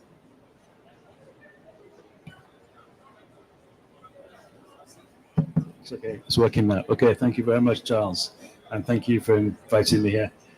So, and also it's really good that we had bit of a drought with the panel members earlier, but we have a nature-based solution. We have additional replacement, so we have to be adaptive. We are working to solve climate change and land degradation issues. Also, I like your comments you made about no finance, no action. I know you were being tongue-in-cheek there, but yeah, there's obviously a lot of steps that need to be in place, as Charles mentioned as well. Sorry, not Charles, Stewart mentioned in the beginning. There need to be enabling policies in a country. They need to be stable for investment. There needs to be things like capacities in place. Even working with governments to get them to think about the economics of drought and how to really integrate nature-based solutions. We have all the evidence, but in very few countries are nature-based solutions integrated into the Ministry of Finance, for example. That's a very big challenge. And we have also issues like land tenure, which is probably an issue in most countries. No one's going to invest in land if they don't have long-term ownership or rights over the resource. So there's a lot of problems. At both GCF and Asian Development Bank, there's a number of projects that were developed which help to try to stimulate investment in nature-based solutions. One of the ones that I quite like is working with national development banks. I think about 20% of the world's finance goes through that. So they're very key. They are local to the country. They're going to be there forever. And they can also provide finance to communities and small enterprises.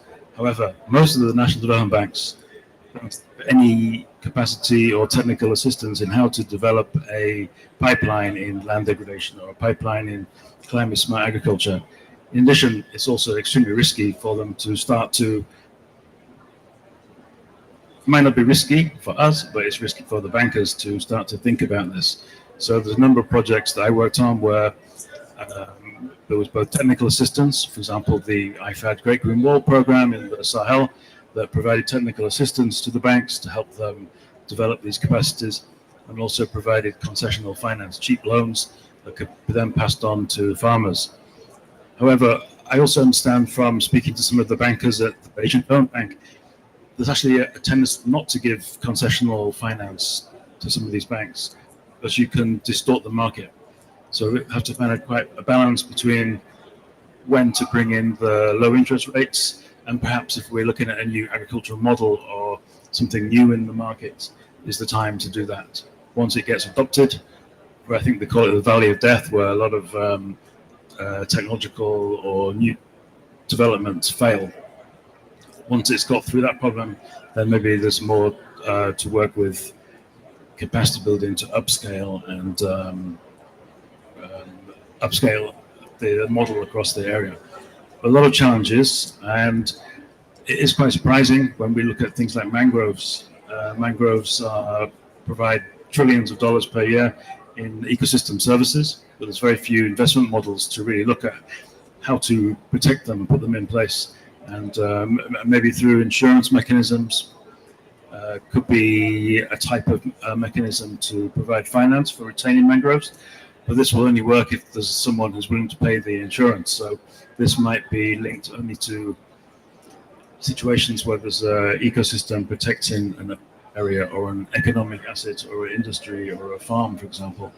Otherwise, it's going to be very difficult to try to instigate those sort of mechanisms in the areas where no one's willing to pay for insurance. So in those areas, we do still need to have grant finance. It still has a very big, important part to play. And yeah, okay. Thank you. Thank you. Thank you very much. You made me think about, of course, you mentioned opportunities and all these instruments. It sounds like we need a partnership. And I want to turn to my friend Muhammadu. Global Green Growth Institute is one of the organizations that really cuts edge in linking nature and development. And I think from what Chris mentioned, it looks like to get this finance really down and to action, you need an innovative partnership. You need, so we would be happy to hear what what would multi-stakeholder, multi-partner partnerships look like to unlock the needed finance to reverse land degradation, to reverse all these issues we saw in the report from Mark? Thank you, Charles. Good afternoon, and thank you for giving us the opportunity to have a dialogue on nature-based solution on financing. Let me start with the first point you raised at the beginning, the hope. I think on the hope side, we can say that we are lucky to know that there are solutions that work. Quite often, the scale of the investments or the financing is not matching the magnitude of the issues. But there are solutions that are working. So that's a kind of hope that we have ideas, we have solutions, we need to take them to scale. We need to get the financing. That's the first aspect. The second aspect, coming to your question, Charles, for some of our audience who may not know GGGI, the Global Green Growth Institute, is a treaty-based, Chris knows, my ex-colleagues from GGGI. So we are an intergovernmental treaty-based organization. So member state, we have only member states or regional integration organizations. So any member, any UN member can become a member of GGGI. Now, the operating model we have is that our teams are embedded within the ministries of finance, planning, energy, transport, environment, technical ministries. So they are embedded to play that role of trusted advisor to the government. So I think that's where the partnership starts, where the governments responsible for developing the national plans, responsible to leading the policies. The government actually, it's not new to you, Charles, and many of you in the development sector, that you have many government institutions not talking to each other, sometimes working on the same space. The Minister of Finance is not talking to Minister of Agriculture, or Minister of Agriculture doesn't talk to Minister of Water or Environment, but they are all from the same government. So by being embedded in these ministries, we actually help into creating that first level of partnership, which is like the natural, normal, minimum level of partnership, where you have government institutions aligning their priorities, talking to each other, not competing. So that's the first level. The second level of partnership has a number of dimensions. When it's come to unlocking the potential of green and climate finance for nature-based solutions, there are a few dimensions. The first of those that most of our organizations are working on, that dimension is on the policy side. And that policy must be, or is sometimes informed by science. The report that Mark presented is a very good example of that. The information that goes into the policy advisory work, whether it's national strategy or national development plan or NDC or sectoral policies, that's another area of partnership, which is very important. Academia, they play a key role. And quite often, just a few months ago, I visited the Biodiversity Center of Dhofar University in Oman, in southern Oman, in Salalah. So sometimes it's surprising to see how much is being done, but it stays in the lab. It stays in it doesn't go out. Not because they don't want to do it, it's because they have challenges linking to the development. So you have that other part of area of partnership that is quite often a challenge, but it's there. So there are ideas and solutions available. And then you have the financing itself. Now, when it comes to financing, when we approach resource partners, we are always happily surprised to hear that, oh, the funding is not an issue. We are looking for quality projects or quality initiative to finance. And then when we are discussing with project developers, it's difficult to have funding. So the partnership, I think, is about bridging the gaps. The gaps in terms of financing is a major one. We talk about it a lot, but there is also a gap in terms of information, knowing where to go, knowing what to do to approach those funding, and knowing what to do exactly to attract those funding. And that takes me to the last part of the partnership. So what I said earlier involves institutions from regional, global level institutions, as well as national development support agencies, whether they are CSOs or other institutions, academia. So one of the missing links is the private sector. So private sector, they move fast when they see that nature-based solution makes economic sense. It doesn't mean that it's always economically, if I would put it that way. But when it makes economic sense, the private sector is always on board. So that's why I think what we have done in GGGI is around blended finance and innovative financing mechanism that helps to de-risk the investment for the private sector to get involved. And those instruments are available, whether it's the guarantee mechanism at some of the multilateral institutions or even bilateral institutions. Those are available. We talked about the insurance on the drought insurance or some of the agricultural insurance schemes for farmers. Those are opportunities that are available. And the last example I want to include here, Charles, is on green entrepreneurship in nature-based solution for youth and women. Green entrepreneurship works. It works. There are different segments. You have the startups. You have those who need to scale up, and then those who need to accelerate. So having the right mechanism for the green entrepreneurship initiatives that goes into nature-based solution is something that will help actually to make nature-based solution fun, if I can use that term. You know, I speak to some of the youth working in startups. They will say, oh, I'm doing this for now because I don't have a job. It is a job. How to make it fun, how to help them work to make it fun by having the right mechanism in place. Innovative financing mechanism is key and it's possible. The question is, how do we scale it up and how do we make it happen? And I think this dialogue is an opportunity for us to share some solution. Thank you, Charles. Incredible and inspiring talk here. I will come back to the audience, but let me, you know, I spoke with Caroline this morning and even yesterday. I was very impressed by the work you're doing in Australia with the First Nations, with Indigenous people. Actually, you are making this partnership work, but how do you convince donors and funders and public, especially public financial flows? What actually the story are you telling from ecosystem restoration, from nature-based solution on the ground? Maybe that brings another level of hope. Is the story of indigenous people, of local communities who are doing restoration, who are implementing nature-based solution, is it hard enough? Thank you, Charles. Great questions. The story in Australia is very inspiring and full of hope.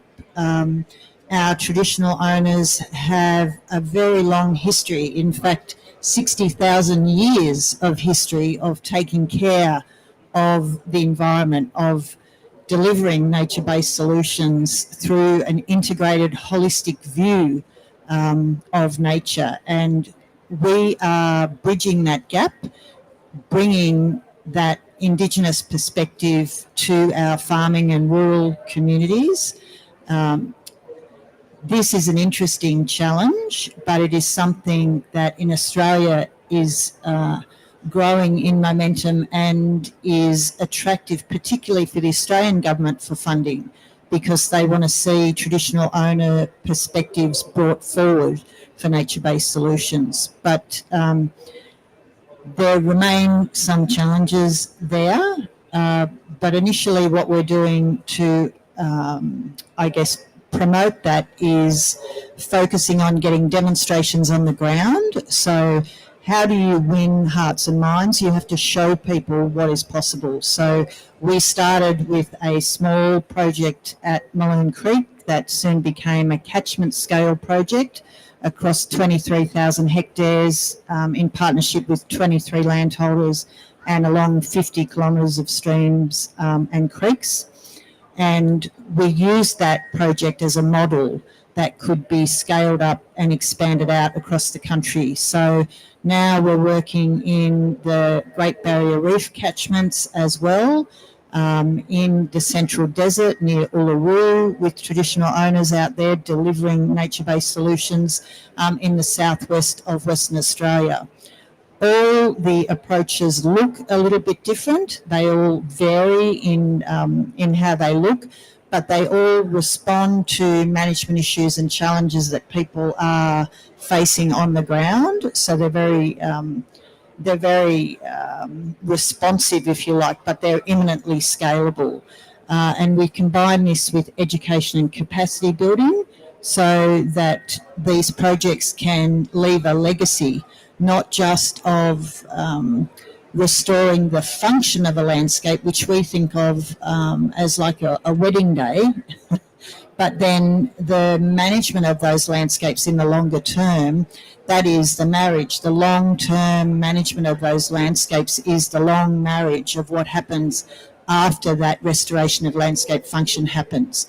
So a focus on demonstrations, on education and capacity building, on collaboration, but also not shying away from some of the barriers that we face that we touched on this morning as well. Thank you very much. So, colleagues, I want to see if there's a question in the audience, but let me capture a few things. I think we started with the economic case for droughts, looking at the economics of nature-based solutions. So this is no longer questionable. The net present value is positive. The cost-benefit ratio is high. So we can't say it's not investable anymore. And I think the hope is there. There's a movement of communities in Africa and in Australia, including indigenous people, that are already making it happen. They are signing long-term contract with nature to say, nature, you are us, we are you. We're going to take care of you. And it looks like actually at the finance level, from what Chris mentioned, the development banks, Institutional Green Climate Fund, they are ready to fund, to invest, to finance this. And the partnership around this, it can't be done by one. It can't be done by funders or research or NGOs or governments. It really needs a lot of partnerships. And the role of private sector, from what Mamadou mentioned, I think it's very clear, Mohamedou. It's absolutely agreed.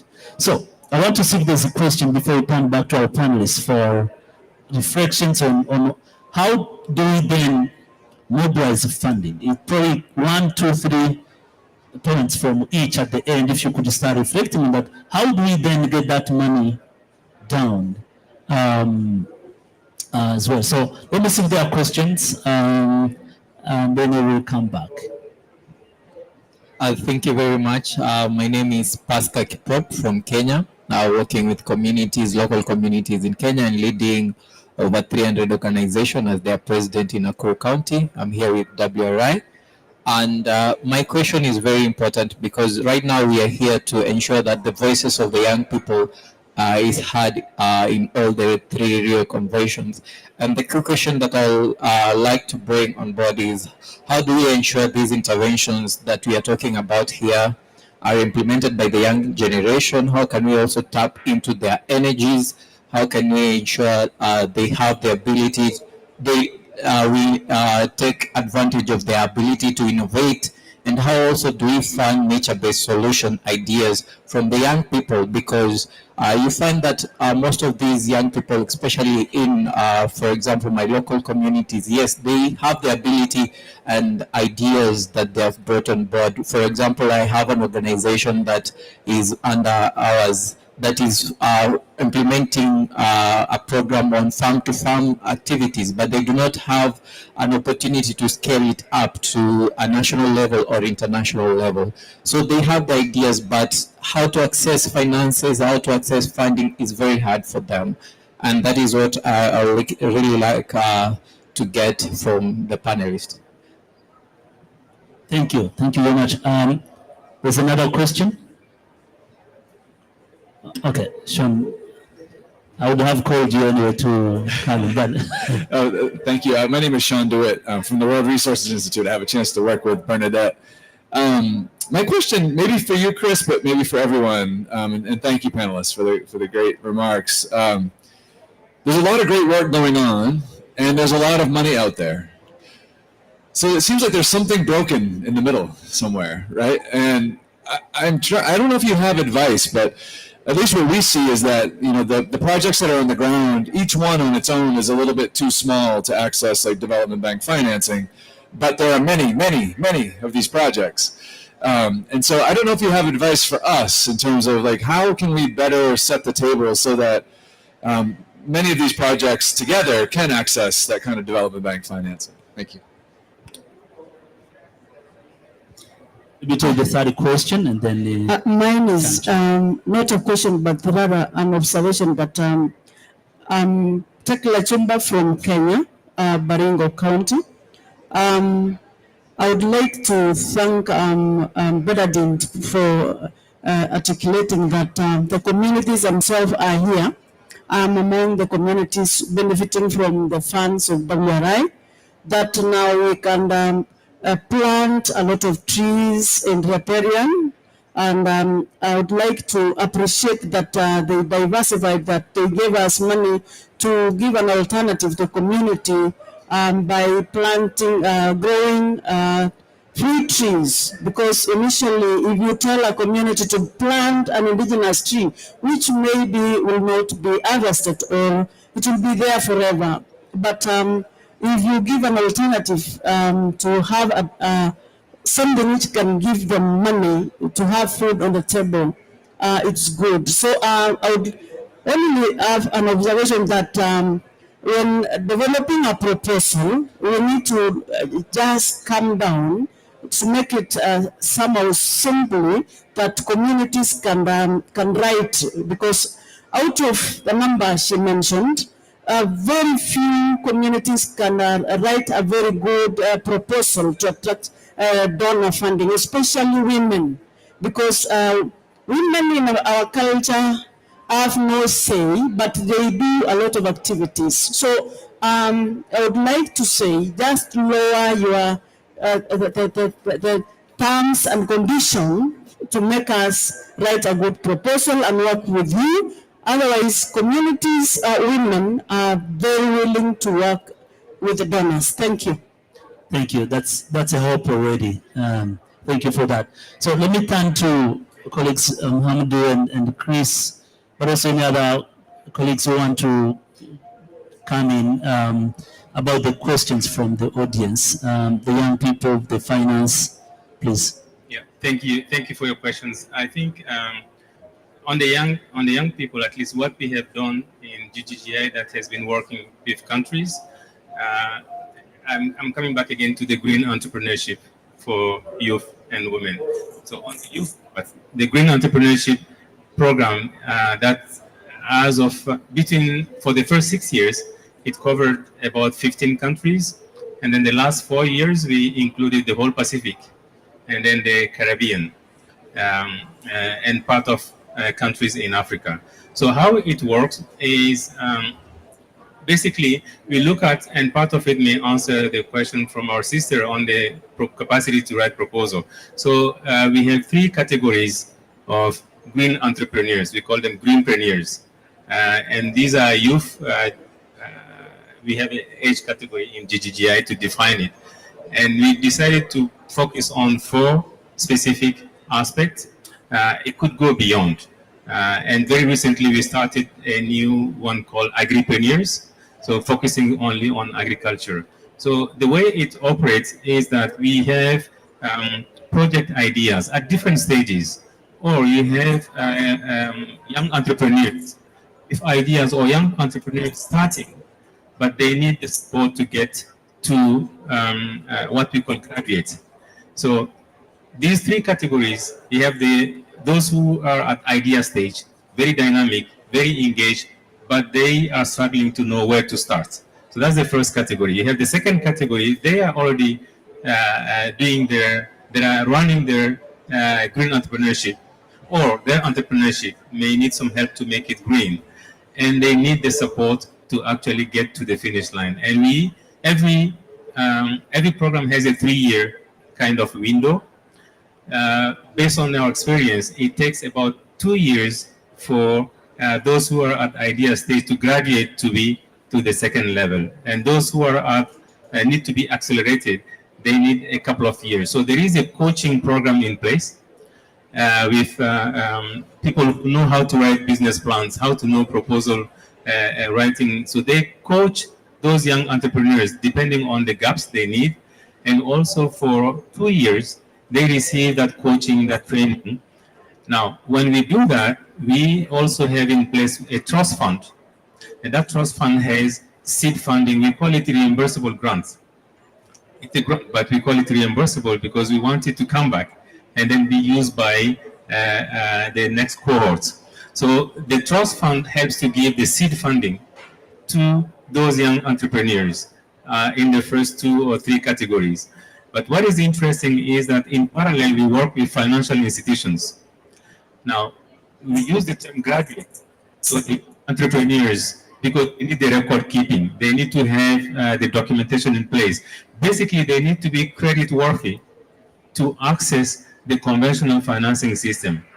Now, the conventional financing system, after 2 or 3 years, when those young entrepreneurs or greenpreneurs, when they have the 2 or 3 years of experience on how to manage, how to develop a business plan, how to pitch their project or the initiatives, they can actually graduate out of the greenpreneur program, and they can apply for funding in those conventional funding system.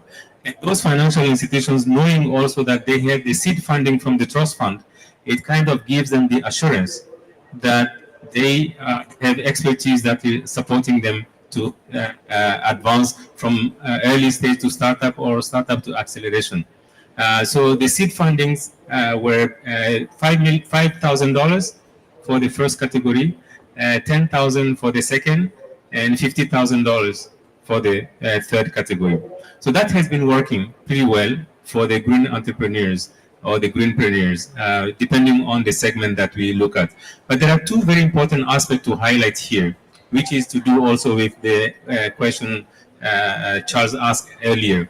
So for us, it's important to integrate 2 things. One is the bioeconomy in the value chain. So the potential of attracting funding is to look at what is the bioeconomy potential of any solution initiative that is implemented, because it also to address the long-term, the sustainability of the program. That's number 1. The number 2 is to systematically, I think the microphone is telling me to stop. The second aspect is to systematically integrate the value chain approach and the access to market. When you look at different parts of the value chain, the access to market actually opens up opportunities for additional income for those who are involved into the nature-based solution. And that's where the private sector gets more interested to come in. Sorry to be a bit long. Yeah. Okay, it's a very good question, Sean. I think it's sometimes I call it the missing middle. So it's very easy to access microfinance in many parts of the world for a household to access small amounts. There's plenty of vehicles in many countries. Perhaps also for private sector to access $20, $30 million, there's also lots of opportunities to access money. But for something like $100,000 for a small enterprise to upscale, it's quite difficult, quite challenging. So, for example, there was an ADB project in Cambodia looking at marine and blue economy. The initial idea of the project wanted to invest in large businesses, but there weren't any. So it had to take more of a strategic approach through an accelerator type process, building the capacities of the small enterprises gradually so that they can access larger amounts of funding. And I think maybe this refers to your final question, but IUCN, WRI, GDGI, ADB, when we design projects, we need to also make sure that they're applicable to vulnerable groups and communities and youth, but also maybe to take for nature-based solutions to have a more strategic approach and to build this in. Another way might be to work with companies that have like an accelerator type of amalgamator type of function. So if you were to look at, for example, I don't know, cocoa or coffee agroforestry, perhaps there is funding available for the aggregator or the buyer or the middleman, but maybe not so much for the small enterprises. Maybe there's ways of aggregating functions for agroforestry or nature-based solutions. But it's a challenge, and hopefully we can try to meet it in the future. Yeah. Thank you. I think I would absolutely then take it from there. Maybe Sean, we need to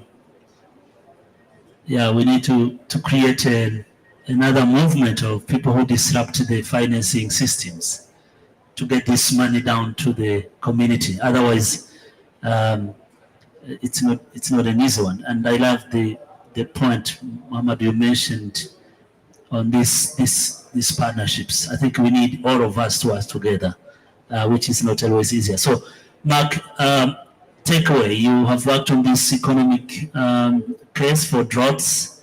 You have looked at the gaps in financing, but also how do you bring in more public money? Maybe a couple of reflections on this conversation in terms of actions. And then you go to Benedict, Caroline. Everyone will have 1 minute at least till we close the session. Okay, my takeaway from this is, again, focusing on partnerships.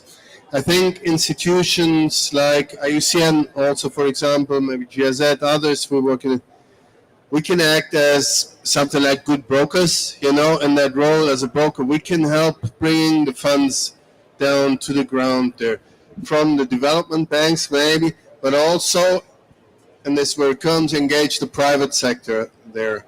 This example I mentioned from this friend of mine setting up this private fund, this 100 million fund there, he's still maneuvering through the administrative labyrinth of setting this up, but he was interested in investing funds, not very small, not very big, like double-figure million maybe, in watershed management in Rwanda.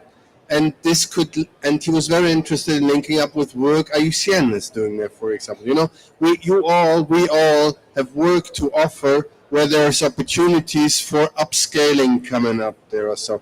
And I'd like to encourage to look for these opportunities, because we will see more and more of these requests, opportunities coming up. There is a demand for investments, for green investments into sustainable projects. And this is where I see some hope, actually. Okay.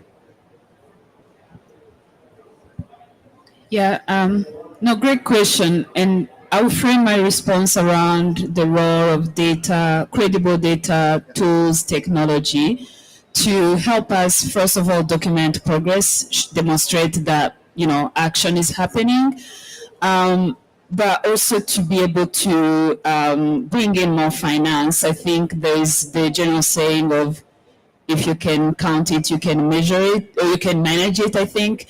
But there's also, we are starting to see something around, if you can also count it, you can cost it, and then be able to finance it. And I think we need to bring that thinking to the nature-based solution space, particularly to the restoration space. And it's something we are thinking about at WRI. Again, how do you finance restoration from its outcome? Outcome on biodiversity, outcome on water, outcome on the various services. And maybe allow me to link this to the question that the youth asked. I think there's actually maybe great potential for youth and young generation to bring also innovation into this measurement space. They are young, fresh with ideas. As a graduating youth, I can speak to that. So maybe also offering or opening that space for youth to join and, be present in the partnership, open the door to more youth. I feel like once you are there, at least you get a sense of what this is about and bring more youth that may be left behind. The ones that are still saying, I'm just doing this until I find a job. How do they make actually that their job? And how do they bring in new innovation and new ideas that allow us to bring in more money? Again, data, tools, methodology that can show us credibly what's happening and show us where additional potential. I think it could be the way to go. Thank you, Charles. Great question. I want to speak to the children and youth component. In Australia, one of the things we're doing thinking forward to a restoration economy, how do we skill up young Indigenous youth to have a role in that economy?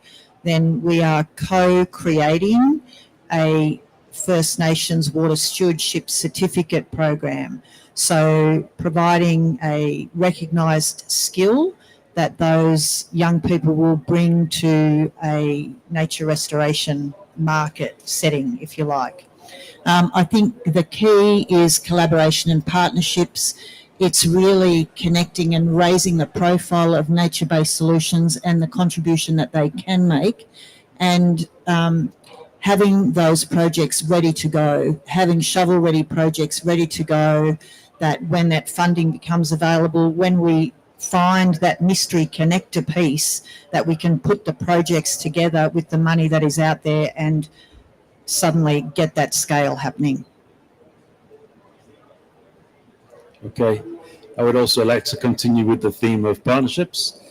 This is very important, and we also had an event at COP, also the other COP, talking about the importance of partnerships. Partnerships for technical assistance to provide either to the community in how to build a business plan or how to implement the activity, technical assistance also to some of the private sector, how to develop a business case for a nature-based solution. Finance, we need risk-averse mechanisms, but we also need institutions like Green Climate Fund and also the one I work for, Asian Development Bank, to be risk tolerant and maybe be able to accept more risk, especially where we're investing in innovative approaches, and also partnerships with governments and business as well is important. Yeah, I'll echo my predecessor to say that partnership is really the key. It's the foundation of it. I think there are two areas of reflection. One is, how do we make sure that every new project is not something that we are doing like if it's the first time? And partnership can help us to save time, to leapfrog. So that's the number one. Number two is going to scale actually requires that, and also avoiding to make the same mistakes if we talk to each other. And number two is going to scale is definitely requiring innovative financing mechanism. And they are doable, they are workable. What is very important is that the solutions that work are not only the big ones. There are a lot of small-scale success stories. And how do we aggregate? How do we take them to scale? And I take this opportunity to give the example of small island states. For example, many investors will say, oh, these projects are very small in island A or B, without naming them. But by aggregating, we actually make a case by having a portfolio that is solid. The same can be applicable to nature-based solutions. At the community level, it may look small, but it makes a difference when we aggregate, when we put together, and we find the right mechanism, the right funding that is available, and making sure that it's not only about giving the funding, but making sure that the support mechanisms are in place to accompany the project implementers and making a scalable project. So that's again a reason to hope, Charles, that it's doable. We still have a chance if we come together. And when we come together, we do have a chance. Thank you. Thank you. I hope you can clap for our great panelists, colleagues and friends. We have learned a lot today. We have already discussed the economics of the needs to scale up. I know this is a sign of saying time is up. We have already discussed the role of communities. I worked for an organization, I think 15 years ago. Their motto was called "Now Small Change." A change is always a change. So we need to work together. I think we have understood the power of partnerships in finance. No bank can do it alone. They need developers, they need technical assistance, they need institutions like ours, but we still need to work together, and we need to scale up what works. I think in the opening, Stuart mentioned that we have already proof of concepts. We don't need to reinvent the wheel. Let's scale up this, and we can reverse our land loss and save our lands as well. Thank you very much for your attention and participation in this event.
Hello, we are about to start, so if you want to join for our event.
Hi everyone, we will wait 1 more minute before starting the event on a red list of ecosystem to combat land degradation.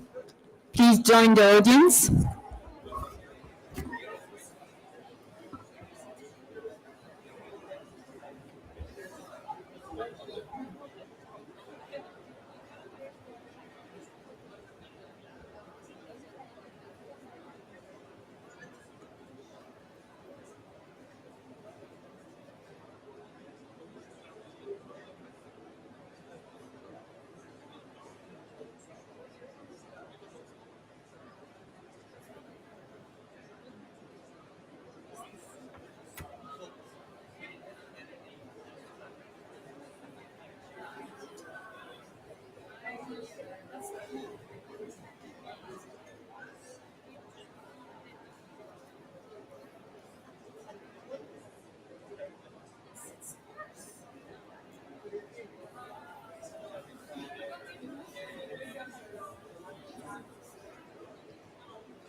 Hi.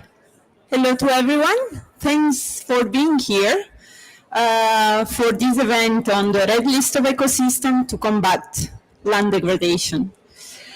So to start, I would like to invite Stuart Magnus to come here and give his opening remarks. Stuart is the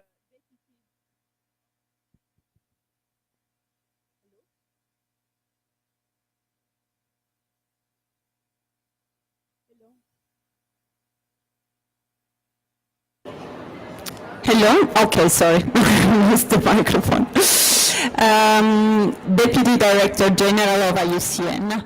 And, well, I directly invite you to come here.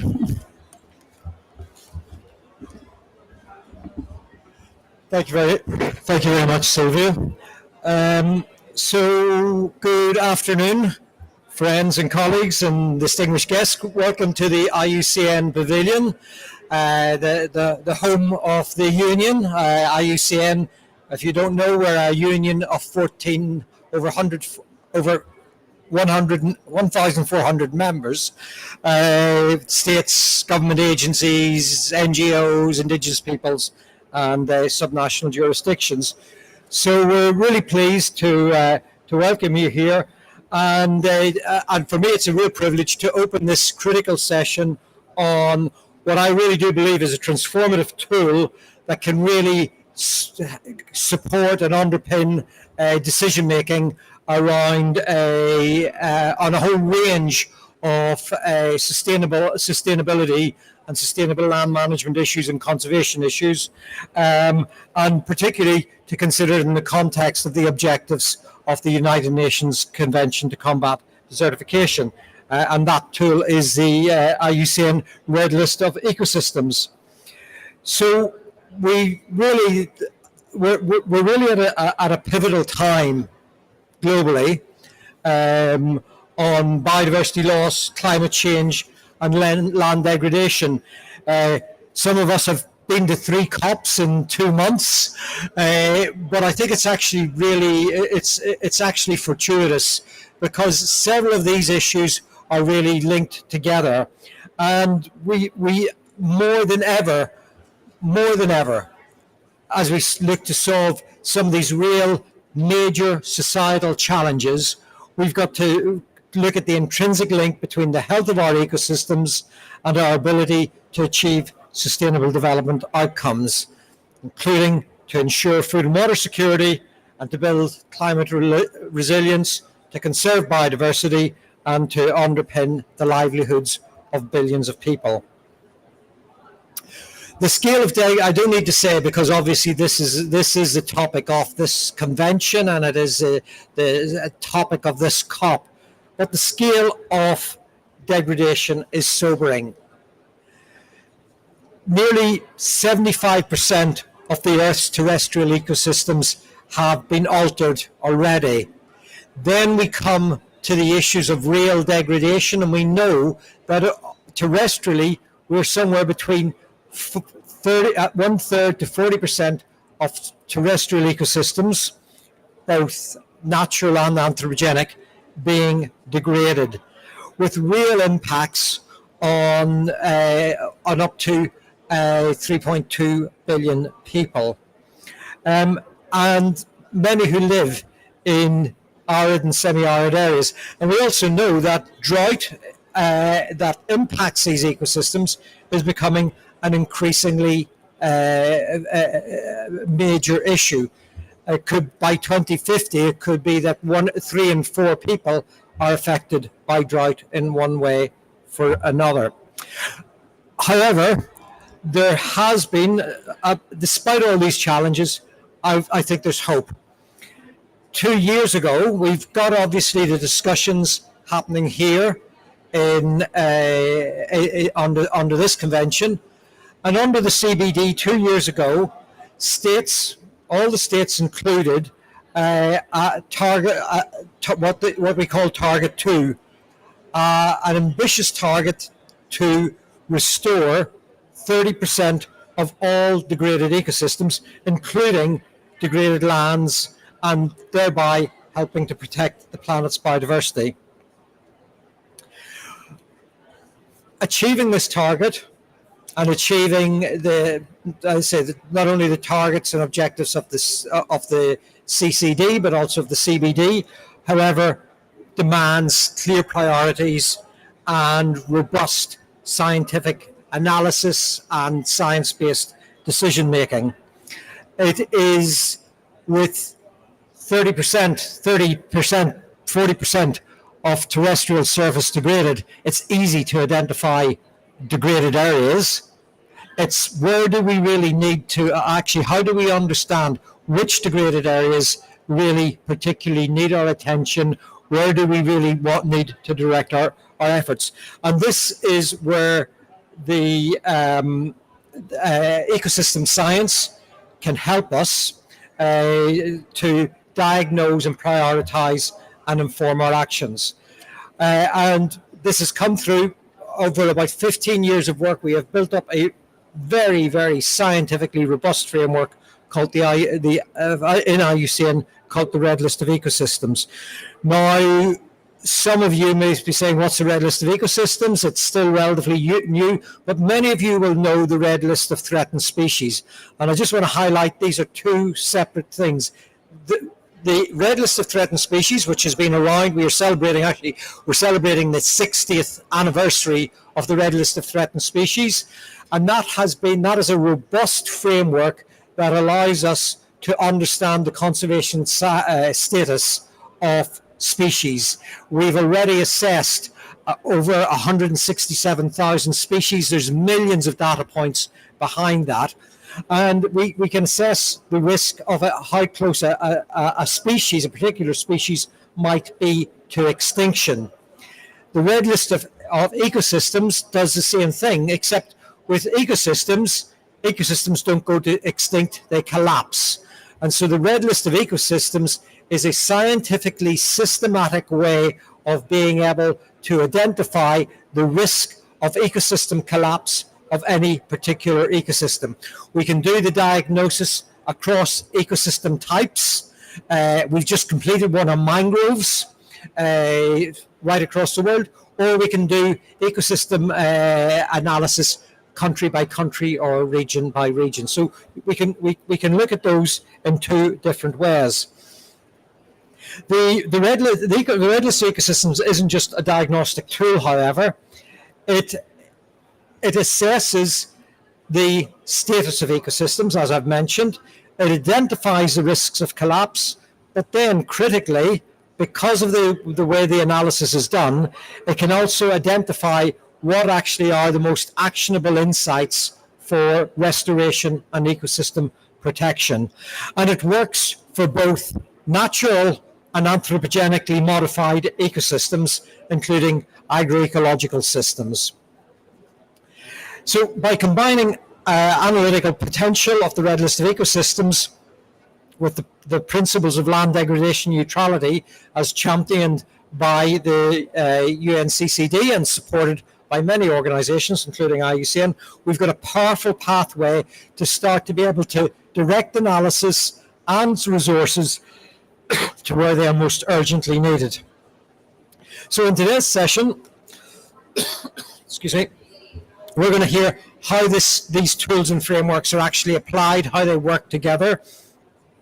We're going to explore some practical applications, and we will hear from how this works out, including in Saudi Arabia, with the work of the National Centre for Wildlife and the National Centre for Vegetation Cover, and how they have taken their visionary approaches of integrating ecosystems into national planning. I will mention as well that there is IUCN is now proactively working in this. We have assessed probably about 1/3 of the countries globally have now got have got Red List ecosystem assessments in one shape or form. There's a lot of work done in Southern Africa. A lot of work done in Europe. Countries like Myanmar in Asia have got work, and there's plans to move ahead on that. But also, if you're interested, the guidelines for the Red List of Ecosystems are translated into Arabic already. So maybe I will wrap up and just say that the challenges of degradation and ecosystem degradation are significant. They've got implications for local livelihoods. They've also got implications for how we achieve the 3 Rio Conventions. But we do have ways forward, and I look forward to what I hope will be a really rich discussion over the next hour and a half. Thank you.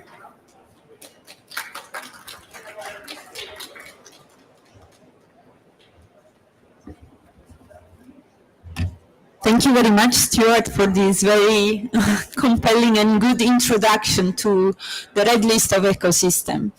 I would like now to invite Hani Al-Shayar to come here and bring the regional perspective.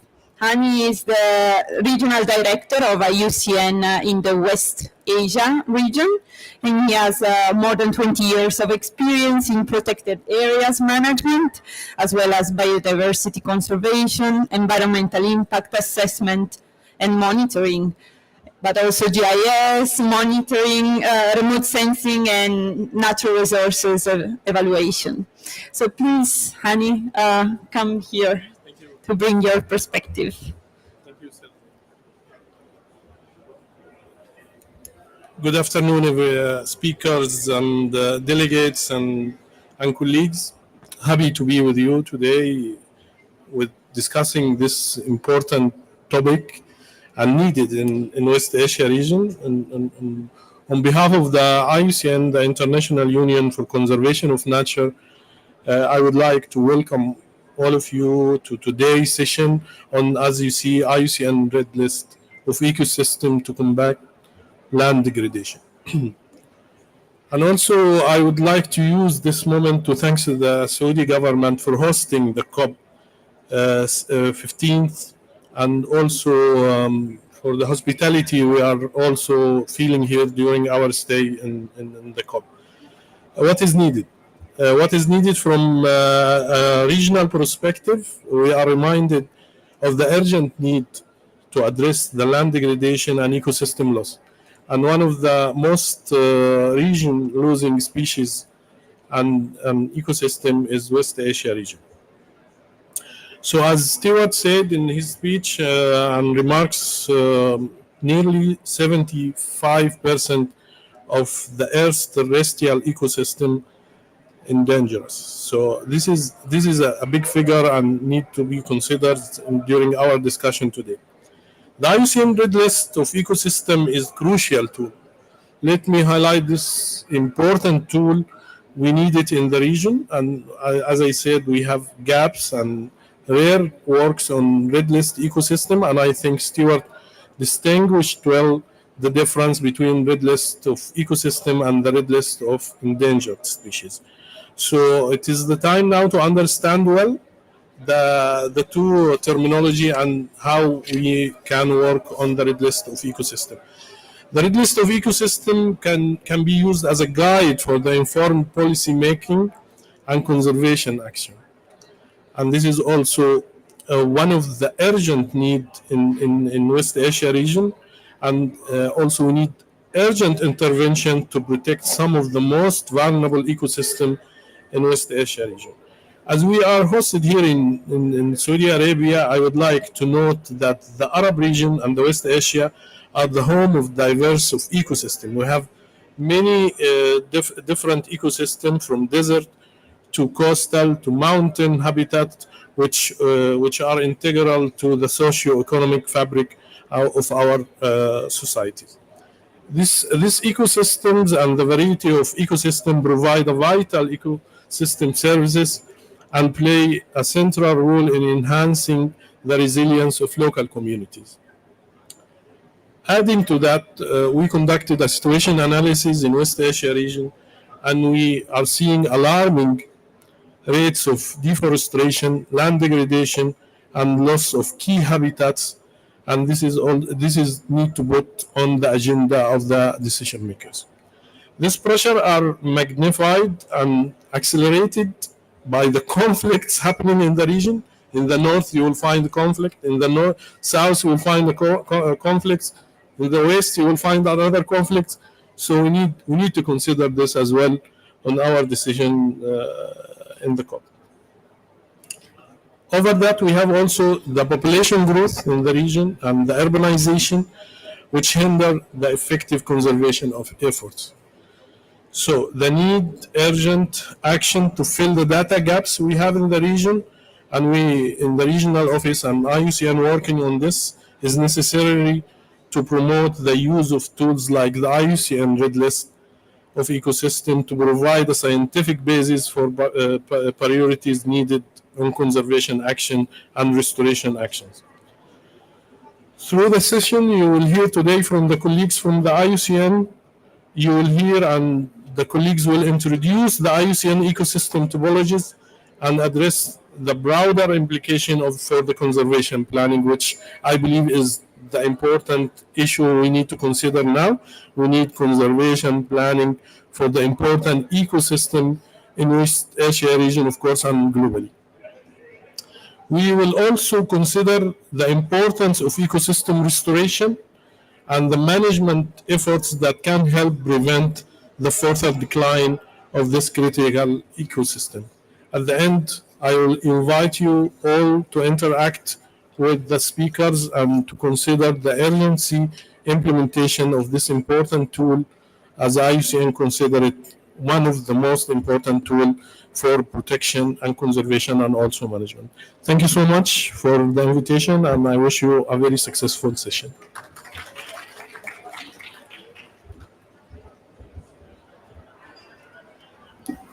Thank you very much, Hani.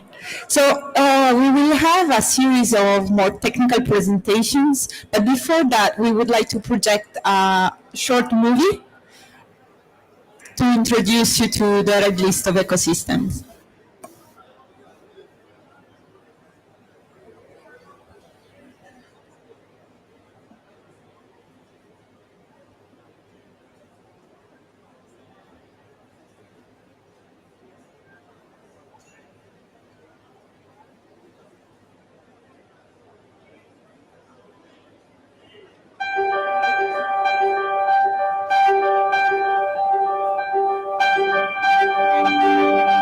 Hello.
Sorry, we are experiencing just a little technical issue, so just patience of 1 more minute, hopefully will work. Oh yeah, there Hello, it is. my name's Emily Nicholson, and I'm a professor in conservation science at Deakin University in Melbourne, Australia. Until recently, we had no consistent way to assess risks to whole ecosystems. We needed an approach that could tell us which ecosystems are at risk of collapse in the near future and why. We also wanted it to tell us which areas need protection and which should be restored to support the great diversity of species and ecological processes. We needed a method based in science and provides definitive categories of risk. In 2014, this new approach, the Red List of Ecosystems, was adopted as a global standard by IUCN, or International Union for Conservation of Nature. The Red List of Ecosystems protocol involves at its core a diagnostic process, much like when a doctor sees a patient.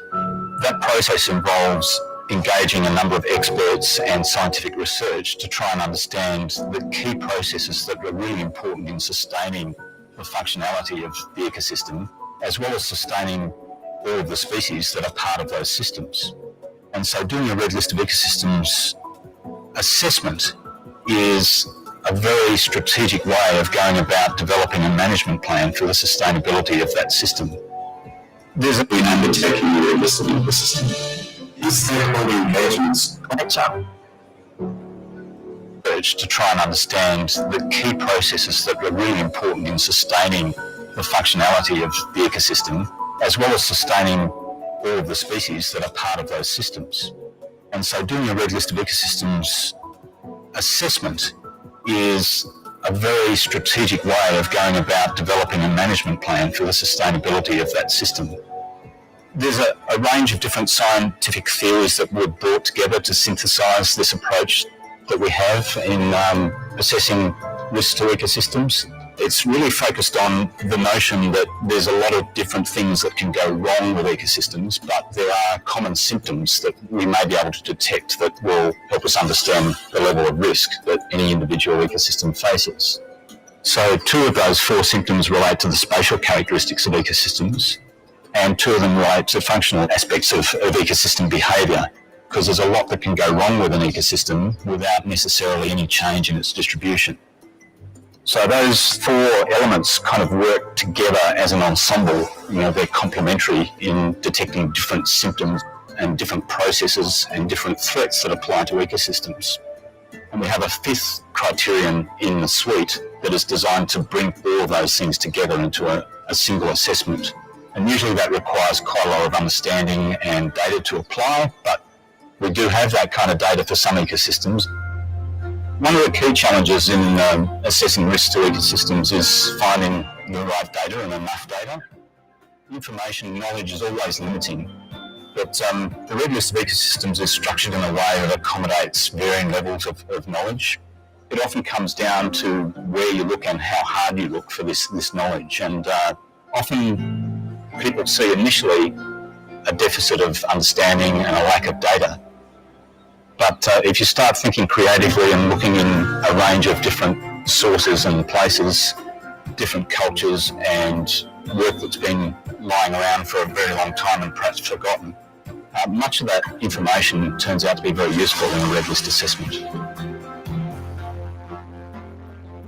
More than 3,000 ecosystems have been assessed worldwide using the red list of ecosystems criteria across marine, freshwater and terrestrial realms in over 100 countries and on all continents. There's been uptake by governments, non-government organisations, industry and the community, and this has led to impacts such as government regulation and protection of ecosystems, investment in restoration and industry decision-making, for example in Colombia. The red list of ecosystems criteria have been adopted into environmental legislation in many countries. One such example is South Africa. South Africa is well delineated to the cell ecosystem map that describes the 158 national vegetation types listed across the 9 biomes. Our results show that 122 cell ecosystem types are threatened, from which 51 are critically endangered and 55 are endangered, while 14 are in a vulnerable state. The world-famous rainbow biome has the highest number of threatened ecosystems, followed by the grassland and savannas. South Africa is rather unique in that ecosystem red listing for the terrestrial environment is already closely linked to government policy. As a result, in addition to the technical processes, we have a number of social and political and legal processes that we have to go through when undertaking the red list of ecosystem. These stakeholder engagements culminate in the legal listing of our red list of ecosystems for the terrestrial realm. The results of the assessment are widely used in such processes as systematic conservation planning, which in South Africa underpins our legal land use decision-making tools called regional plans, and also widely used in restoration planning and even particular expansion planning in South Africa. Strong legal framing of South Africa's red list is one of its great strengths. However, it does present some challenges in that it introduces a very time-consuming stakeholder engagement process. But that in itself is a strength, because by the end of it, you've got a very good understanding of the red list and buy into the product. My name is Andres Efe. I led this project that will look at the red list of ecosystems for Colombia. Colombia is a highly ecologically diverse country with more than 81 ecosystems which have been mapped through this assessment. We found that 20 ecosystems were classified as critically endangered, with over 80% of the area already transformed. These ecosystems are mainly located in the tropical dry forest biome and in the tropical savannas. Tomatoes is a web-based decision support tool that was developed by CI Colombia together with private, public, and academia partners. The power of tomatoes is that it uses multiple layers of environmental and social data to help the private sector, the government, and the civil society to assess the potential impacts of infrastructure, mining, and gas projects. Since 2017, it included a layer of the red list of ecosystems. Additionally, tomatoes uses national policies to recommend offset measures that projects should include in their costs if they generate a natural capital loss. The dryland forests in the Caribbean were at a high risk. One regional protected area was created that is called Palomar in the municipality of Piojo, not far from Cartagena. So this small protected area was established, and one of the ideas was to promote the conservation at regional level of the dryland forest of the Caribbean. The red list of ecosystems and the assessment helped us to identify that there are still big gaps in the protected areas, and that it's a very useful tool to start thinking about prioritizing the restoration of ecosystems, which have been largely lost. A growing number of assessments are now found in a database on the Red List of Ecosystems website, which also hosts the guidelines for applying the criteria and free online training courses. The database allows anyone to explore Red List of Ecosystems, find out where they are, what makes them unique, and why they are threatened. Each assessed ecosystem belongs to an ecosystem functional group in the IUCN Global Ecosystem Typology. The typology was developed through collaboration and consultation with over 100 specialists and experts around the world, led by Professor David Keith. To apply the red list criteria consistently around the world in different kinds of systems, from marine systems to terrestrial deserts and so on, we need a framework so that we have a common language and a common understanding about what different kinds of ecosystems are. And so we embarked on the development of this typological framework that describes the major kinds of ecosystems that occur around the world, so that someone working in Ghana is actually talking about the same thing as someone working in Venezuela, for example, when we talk about tropical moist forests. The IUCN Red List of Ecosystems and Global Ecosystem Typology provides science to support policy and management decisions. This is urgently needed to achieve goals for sustaining nature and its contributions to people. These include the post-2020 Global Biodiversity Framework and the United Nations Sustainable Development Goals. In turn, these influence the goals that countries set and their policies, laws and actions to meet the challenge of reversing biodiversity loss worldwide.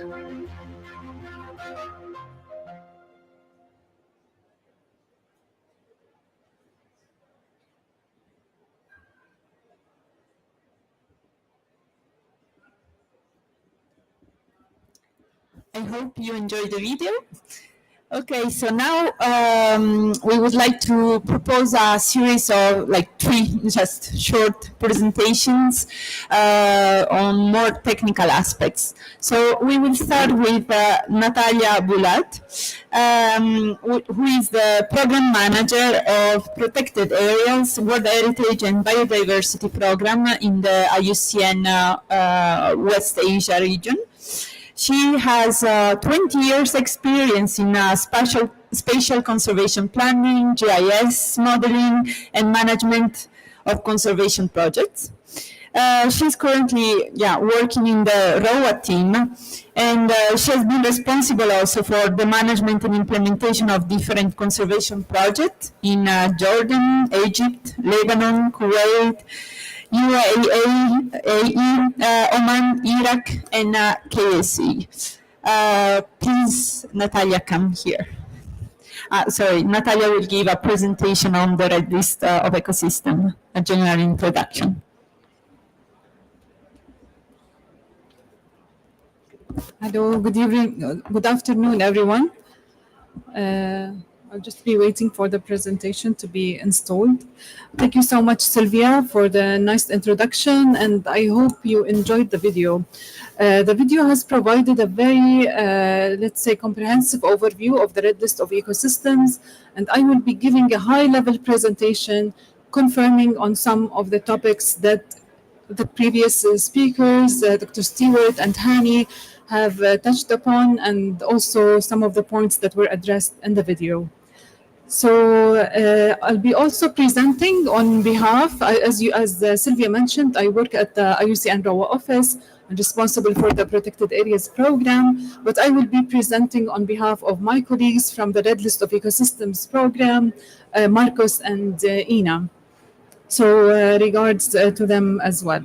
So I will start by confirming on the definition of the Red List of Ecosystems. As Dr. Stewart said, it's a global standard for assessing the ecosystem risk of collapse.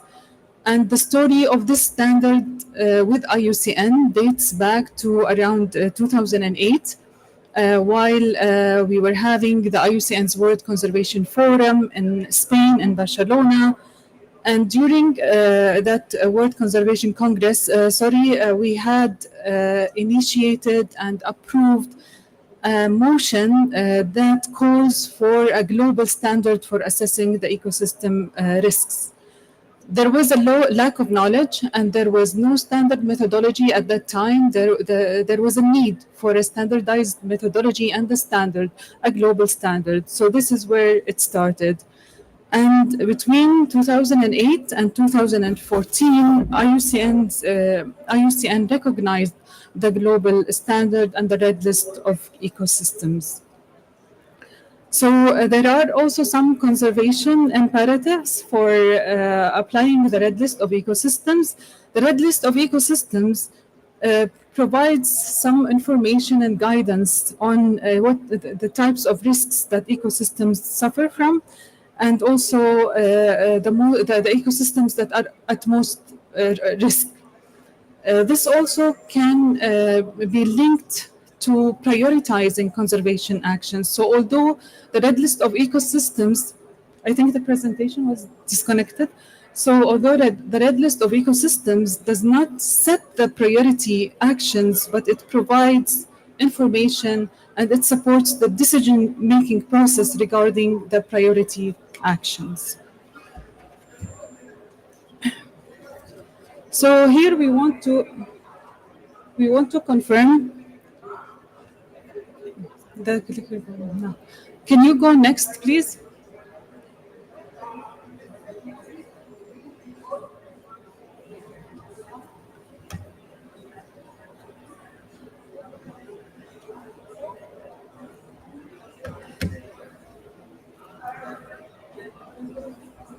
So maybe it's the third slide, please. So I can just continue maybe talking until they fix the PowerPoint presentation. So while we are talking about the Red List of Ecosystem, we mentioned that it's a standard for assessing the ecosystem risk of collapse. And we need here to distinguish between the risk and the concept of risk, or the term risk and the term collapse. When we talk about risk, it's about the probability of an adverse outcome within a specific time frame, while the collapse indicates, the final stage, or the final stage of the ecosystem decline.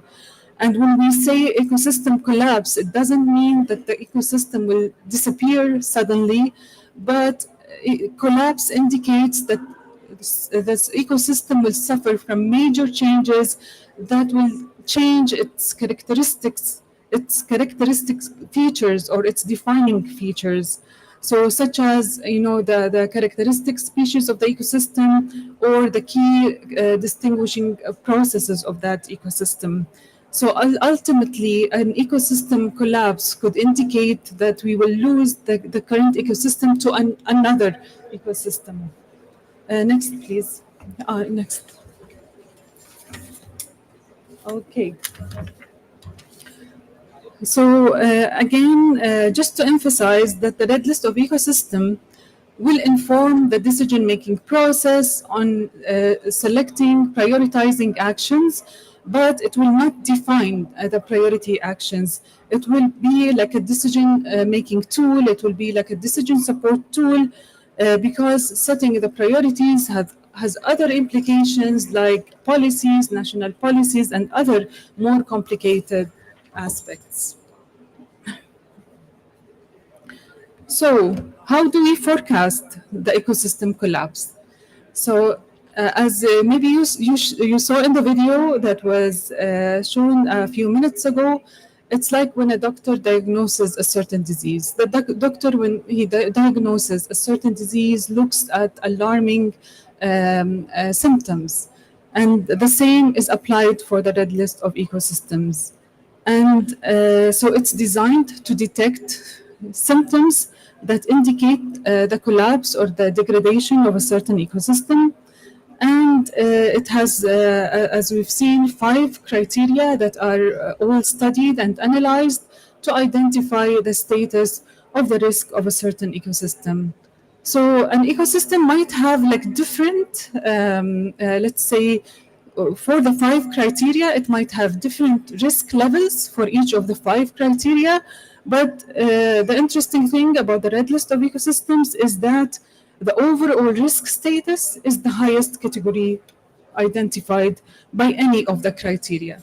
So it depends on the highest level of risk that is identified by any of the criteria.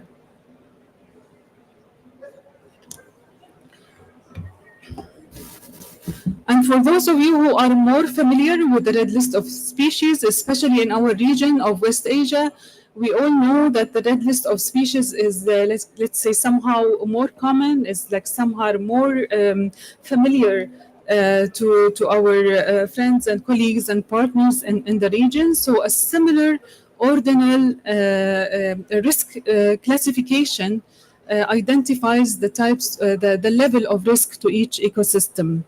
So it ranges, and from let's say least concern, near threatened, vulnerable, endangered, critically endangered, and eventually collapse, which is the type of risk that we want, or the level, the status that we want to avoid. This is determined based on assessing 5 types of criteria. As we mentioned, some of them have a geographic aspect, so they are related to geographic distribution, and the others are more related to the functional properties of the ecosystem.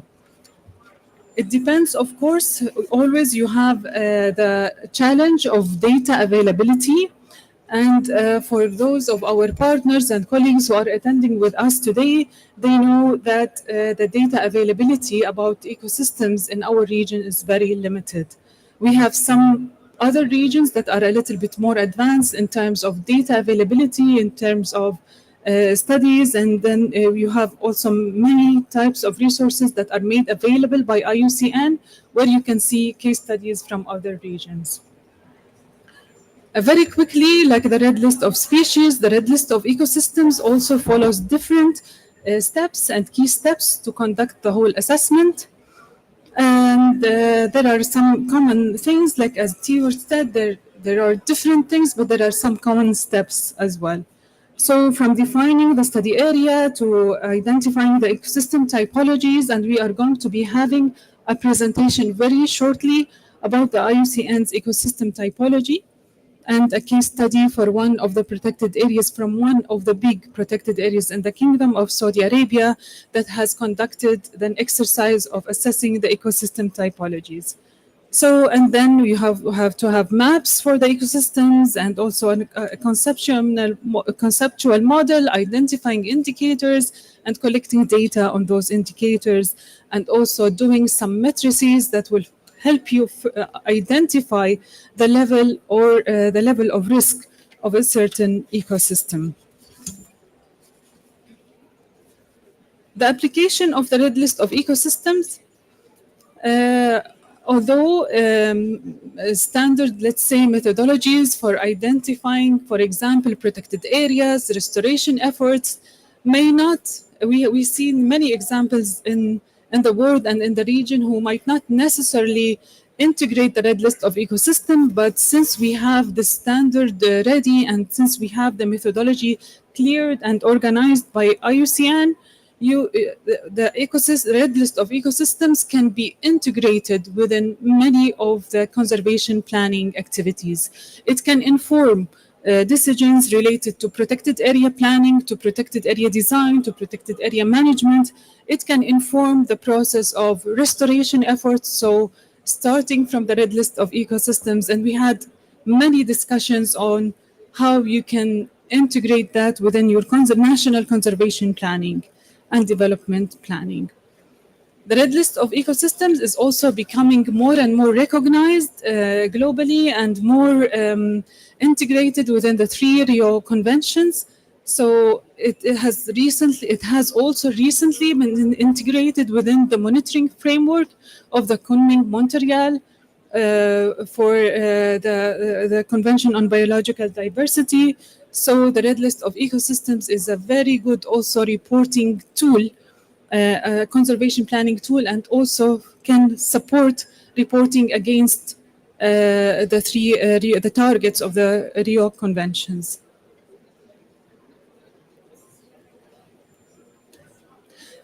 I think the slide is stuck again. Please, next.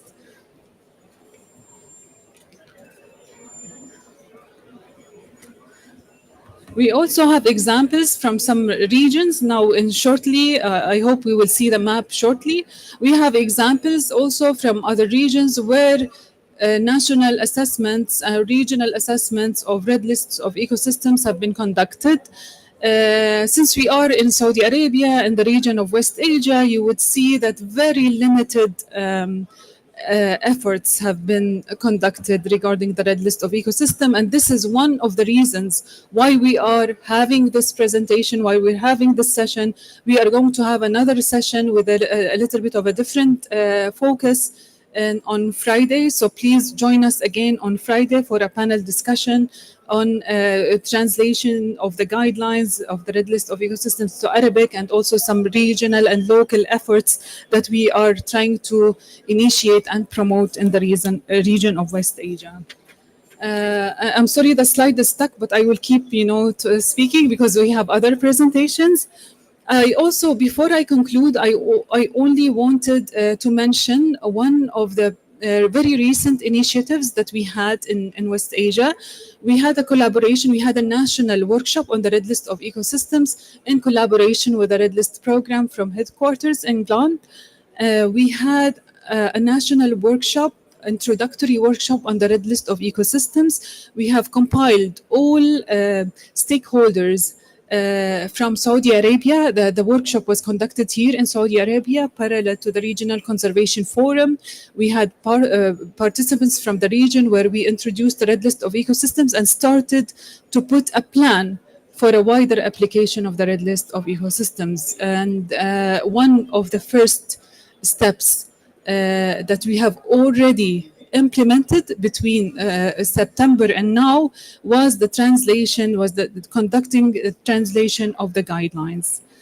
And of course, many other key steps were identified. We have also initiated the process of establishing a hub, a regional hub, or discussed, let's say, the first steps of putting a concept for establishing a regional hub for the red list of ecosystems, because it's one of the priority topics in our region. So I will conclude by referring all of you to the IUCN's Red List of Ecosystems website. We have also offered through the IUCN Academy online courses. Some of them are free and accessible. So please refer to these resources, and you will find them here in the link. And I will conclude with this, Sylvia, to allow time for the next presentation.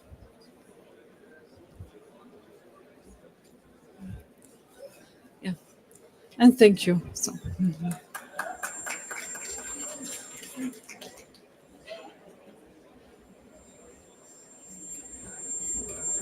Thank you very much, Natalia. That was very, very insightful and interesting to see. The next presentation that I would like to call is from Satrio Viciaksono. And Satrio is the regional coordinator of the Forest and Drylands team at the IUCN Asia office. So it's going to bring a different regional perspective from Asia, and also bringing also his knowledge and experience in red list of ecosystem related to land degradation and restoration strategies and plans for the future. Satrio has been working in the intersection of actionable environmental research and policy processes in Asia over a decade. He has conducted research and managed projects in the areas of forest and landscape restoration, community-based forest management, forest conservation legality, sustainable agriculture commodity production, and sustainable ocean management. Satrio, please come here. Thank you very much. Thank you very much, Sylvia, for the introduction. So let's see if the technology is kind to me. All right. So good afternoon, everyone. I'm here today to talk to you about the IUCN RLE, Red List of Ecosystems, and how it can be used to support ecosystem restoration. You might remember from one of the slides that my colleague Natalia showed possible uses of RLE, and restoration is one of them. And I think this is very pertinent because we are here at UNCCD COP. We are talking about land degradation and how we can restore those degraded land. So I'll try to explain how RLE is a valuable tool for identifying ecosystems that are most in need for restoration, and how RLE can be used to plan and monitor restoration efforts. Okay, so this photo shows an example of an ecosystem, a near collapse ecosystem, a mix Cedrus atlantica and Quercus rotundifolia from Haut Atlas Oriental in Morocco. So the ecosystem is under very severe land degradation, and without regeneration or seedling renewal, it is likely to collapse in the near future. So the RLE can complement other approaches to ecosystem restoration by providing a standardized framework for assessing the risk of ecosystem collapse, including in an ecosystem like this, and also to help track progress towards recovery once the restoration is underway. So the Red List of Ecosystems, as Natalia mentioned, uses a variety of biodiversity data, so species occurrence, ecosystem extent and condition, global ecosystem typology, and also drivers and threats data. So the data is used to assess the risk of ecosystem collapse, which can then be used to inform a variety of conservation actions, including restoration, and which can also be linked with various national plans, official national documents for planning, implementation, and monitoring and evaluation. So earlier, Stuart mentioned about this first global assessment of mangrove ecosystem. So this is the first of its kind. IUCN, together with many partners all over the globe, has published this red list of mangrove ecosystem that provides an illustration of the value of the red list of ecosystem. So you can see here there are some red ones, meaning critically endangered, for example, around the Indian Ocean, around Sri Lanka and Maldives, and in the Gulf of Mexico. So it highlights the alarming concerns about the potential collapse of mangrove ecosystem worldwide, with over half of at risk by 2050 of the mangrove ecosystems worldwide. So this kind of assessment allows us to prioritize action where to do mangrove restoration in the world, for example. So the red list of mangrove ecosystems assessments include information on the distribution, threats, and conservation status of mangroves around the world. So it also explains the drivers of deforestation and degradation in each mangrove province of the world, which may vary. So you can see, for example, in the Gulf of Mexico, in Central America, for example, the primary drivers of degradation is the hurricanes, typhoons, so all these extreme events. Interestingly, in southern part of Guinea, Gulf of Guinea, the primary driver of deforestation is oil and gas exploration. In the area where I'm most familiar with, I'm from Southeast Asia, the driver of deforestation, degradation of mangrove ecosystem has been the conversion to aquaculture and agriculture, including palm oil. So, of course, when we are discussing ecosystem restoration, we need to understand this threat, and this type of threat is provided by the red list of ecosystem as well, the information of the threats. So this is an example, a photo of a mangrove from Colombia that is classified in this area. The mangrove is classified as vulnerable on the red list of ecosystems, again highlighting the need for restoration and conservation efforts in this region. So you can see how it shows the impacts of hurricane on this part of the world, emphasizing the crucial role of mangroves that it can play in coastal protection. So there are already best practice guidelines for mangrove restoration, and IUCN is also involved in its development. This guideline emphasizes the importance of understanding the factors that contribute to the resilience of mangrove ecosystems, such as sediment supply and also sea level rise. So when restoring mangrove ecosystems, we need to look at these aspects. So all of these aspects, these are, when we are doing red list of ecosystems, these are aspects that we look at as well. So now, I'm going to talk more in a theoretical basis, based on a publication that IUCN has. And I'll mention to you what this publication is about. But what I want to emphasize here is that when we talk about ecosystem restoration, it's actually a broad term that encompasses a continuum of practice, so ranging from reducing societal impacts to fully recovering native species. So this includes what we often call ecological restoration, which is a practice that aims not to just remove degradation, but also to assist in recovering an ecosystem to the trajectory it would be on if degradation had not occurred, accounting for the environmental change. So the red list of ecosystem, of course, is a valuable tool for supporting the recovery of native ecosystems and guiding the repair of ecosystem function. So one thing to note is that while RLE supports all types of ecosystem restoration, because it has a biodiversity focus, RLE has some limitations in very artificial systems. So I just want to put it out there as well.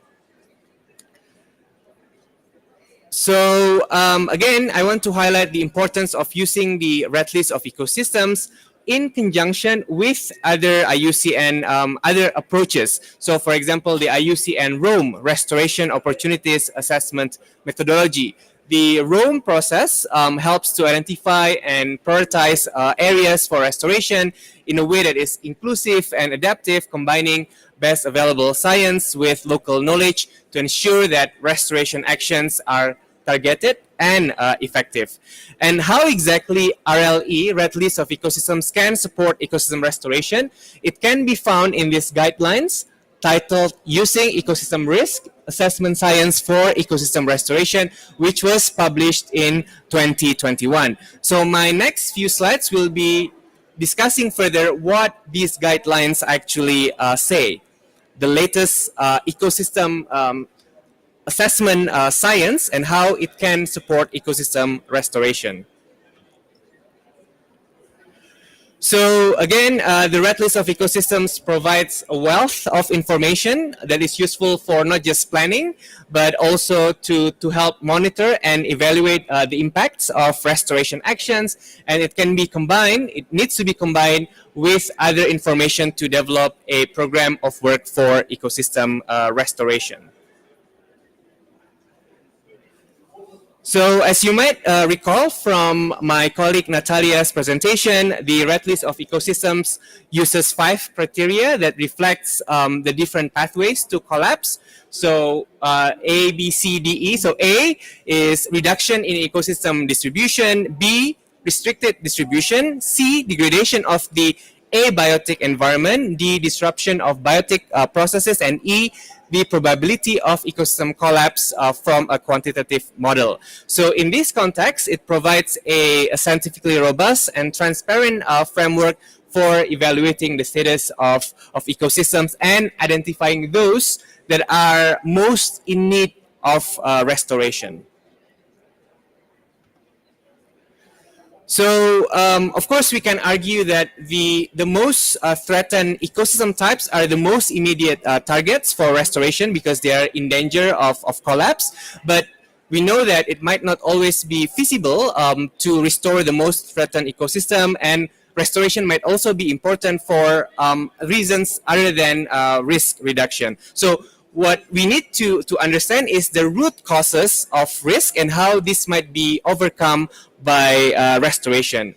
So this map here shows like an ecosystem type in Colombia. It shows the extent of a critically endangered ecosystem type, which is the Llanos foothills tropical forest. And next to it is the areas where the ecosystem type has been lost and the remnants that remain. So, so this is illustrative to me because it shows that there are 2 contexts of how we can use RLE for restoration. First, in areas where ecosystems have been lost, the RLE measures the reduction in geographic distribution of the ecosystem type. And in degraded areas of remnant ecosystem, those areas that have been that are in green on the right hand side, it shows where and why remnant ecosystems have been degraded and how ecosystem restoration can be used to reduce threats and improve ecosystem integrity in remnant areas. So here I wanted to emphasize that the Red List of Ecosystems can be combined with other information to develop a comprehensive plan for ecosystem restoration. So this includes information on cost, on benefits, feasibility of different restoration options. So this is why all this kind of information can be gathered using other IUCN tools such as ROAM, Restoration Opportunities Assessment Methodology.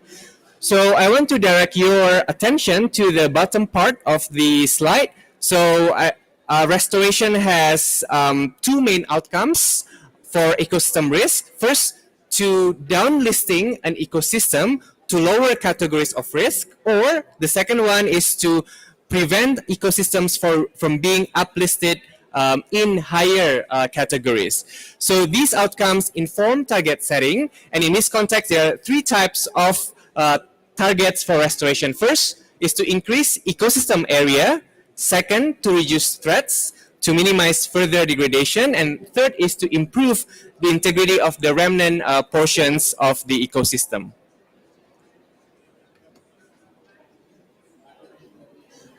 So using the same location I showed you before from Colombia, we can see how assessments of ecosystem risk, particularly information on guiding factors, will be useful for restoration planning and to identify priority areas for restoration, where restoration is high priority and where no restoration might not be needed. So here I'd like to emphasize that restoration activities should be planned and implemented at the appropriate scale. So considering the broader landscape or seascape context. So it's essential because, of course, we know that ecosystems are affected by and have effects by the larger context in which they are embedded. So now I'm just going to give you one example from the Asian region. This is from my home country, Indonesia. So Indonesia has large swaths of peatlands, but because of conversion to agriculture and the peatlands were drained and land clearing also took place that were done through burning. And this had caused a lot of issues with regards to forest and peatland fire. So in 2015, which was an El Nino year, the disaster was particularly severe, and Indonesia then committed to do peatland restoration by establishing a peatland restoration agency. So the government now has been pushing for these peatland restoration efforts and has been expanding that to mangrove ecosystems as well. And of course, all these efforts need to be enhanced to make sure that they are effective, that they are going through according to the target. So IUCN has now started to assist the government of Indonesia with red list of ecosystem assessments and also doing some capacity building activities, including focusing on peatland as key ecosystem. And of course, this is important because we want to make sure that the government and all the stakeholders in Indonesia are successful in conducting restoration. And also from us, from our side, from the RLE perspective, for the RLE to help monitor progress of restoration of peatlands in Indonesia. So the next thing is about monitoring. So after the implementation is done, the next step is, of course, monitoring. So a well-designed monitoring of restoration is crucial for evaluating the effectiveness of restoration actions and tracking progress towards ecosystem recovery. So the RLE can be used to inform the development of monitoring programs by providing indicators and benchmarks for assessing ecosystem integrity and risk of collapse. So for example, the threshold of for ecosystem collapse can help determine when the ecosystem would be restored or can be considered restored. And in this context, one important aspect is the temporal aspect, because of course restoration takes time, so stakeholders should be informed about the expected time frame of recovery, which can take decades in some cases. So I just wanted to show you here what the publication called the recovery wheel. So this shows the changes in ecological integrity before, during, and after restoration, especially in the context of the abiotic criterion C and criterion D, which is biotic. So the shading there, you can see, indicates the degree of degradation or recovery for each indicator corresponding to the red list of ecosystem risk categories. So here, I mean, you can see if you look at the middle one, the 5-year post-restoration, even after 5 years of restoration, the ecosystem is still categorized as critically endangered. Only when we look at the after 30 years, we can see how it has recovered above the threshold for endangered. So now this image here shows the steps and considerations for deciding how to address threats to improve ecological integrity and to prevent ecosystem from escalating toward collapse. So the example given here is on weed invasion. Weed invasion affects criterion D, which is and reducing weeds through abatements activities could improve the ecosystem score specifically for this criterion. So the most important thing here is that threat abatement activities should be designed by experts with knowledge about the ecological, the economic and social dimensions of managing threats. All right. So to close, I just wanted to emphasize that the publication I discussed today, which is the Using Ecosystem Risk Assessment Science for Ecosystem Restoration, is just one of the many tools that IUCN has produced to support ecosystem restoration. And really this is IUCN's role. Because, for example, in the context of the UN Decade of Ecosystem Restoration, IUCN serves as the lead of the science task force. And all these, of course, are IUCN's contribution to the UN Decade. So, to conclude, I just wanted to share, to emphasize that first, ecosystem restoration is a critical tool for repairing degraded ecosystems and mitigating biodiversity loss, and that the IUCN Red List of Ecosystems is a valuable resource for guiding ecosystem restoration. IUCN stands ready to support countries in Red List of Ecosystem assessment and capacity building. So this can be done, for example, in the context of supporting the monitoring of NBSAPs, supporting the monitoring of the Kunming-Montreal GBF, because, as has been mentioned by my colleague, RLE, Red List of Ecosystem, is actually one of the headline indicators for the Kunming-Montreal GBF. And one thing that I want to emphasize also is that IUCN regional offices, including ROA, West Asia, and ARO, Asia Regional Office, also serve as the sub-regional technical and scientific cooperation support centers for the CBD, which provide support to all Kunming-Montreal GBF targets, including Target 2 on restoration, ecosystem restoration. So I'll stop there and I'll hand it over back to the moderator. Thank you.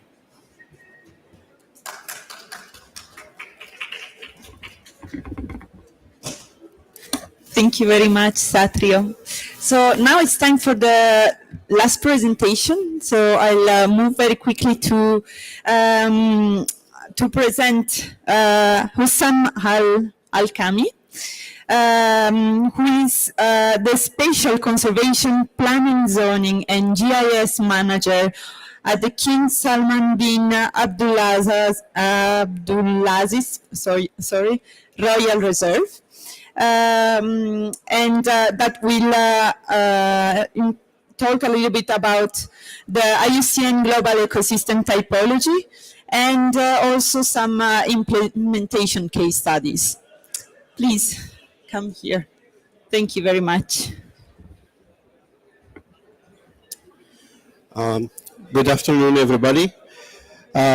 What I'll be going through is two processes that we managed to combine into one of the most important assessment tools for conservation and ecosystem restoration. We in King Salman Royal Reserve, it is one of the biggest terrestrial reserves in the Middle East or maybe in the world. That is, it currently ranks as number 6 in the ranking along Middle East and North Africa. It's 130,000 square kilometers, and you can imagine in that area how much is the diversity and the a lot of habitats that we have. So in order to properly manage this diversity and carry on a conservation job as it should be, we engaged in our very early timings to assess and delineate the different habitats within that huge area in order to know what we are dealing with in the first place. So is the presentation ready? Okay.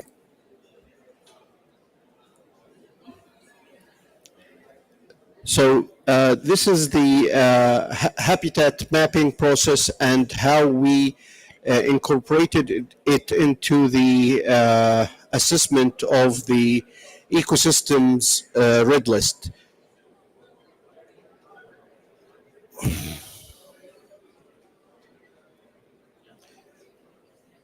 So as you can see here, this is the final product of a project that we engaged in 2021 and went through up to 2022 at the end. We had world view satellite imagery of 2021 covering the whole area, about 5 meters in resolution, and in some places a little bit more than that, maybe 1 meter resolution. And we conducted field surveys to carry on or collect field data to train the classification process. And we ended up with this classification, but the first important step before the satellite imagery classification is the definitions of different habitats and subhabitats that we may encounter in our area. So we relied on the only reference for the region, which is Brown Boer Terrestrial Habitat Interpretation Guide, and we added some of the habitats that is not included in the initial guideline, because it was developed initially for Abu Dhabi Desert. So at the end of the day, with the classification project, we had 17 natural habitats that comprises the landscape of KSR-NR. And these were further classified into 26 subhabitats. So how these were classified, we relied firstly on the terrain type, because we had a lot of these in our area, and these included like sandy, rocky, gravel, lava fields, lithified escarpments, and another type what we call inland qa. Then the next level of classification goes the vegetation community represented on these terrain types, and then we further go with the geomorphology and structures. There was some special rules that we adopted in our work. The first is, the most essential, is what is the minimum mappable unit. So that's to say, in other words, when to consider a certain area with certain properties an independent unit, and when to amalgamate it into another surrounding unit. So if you like, it is the level of resolution of the whole project.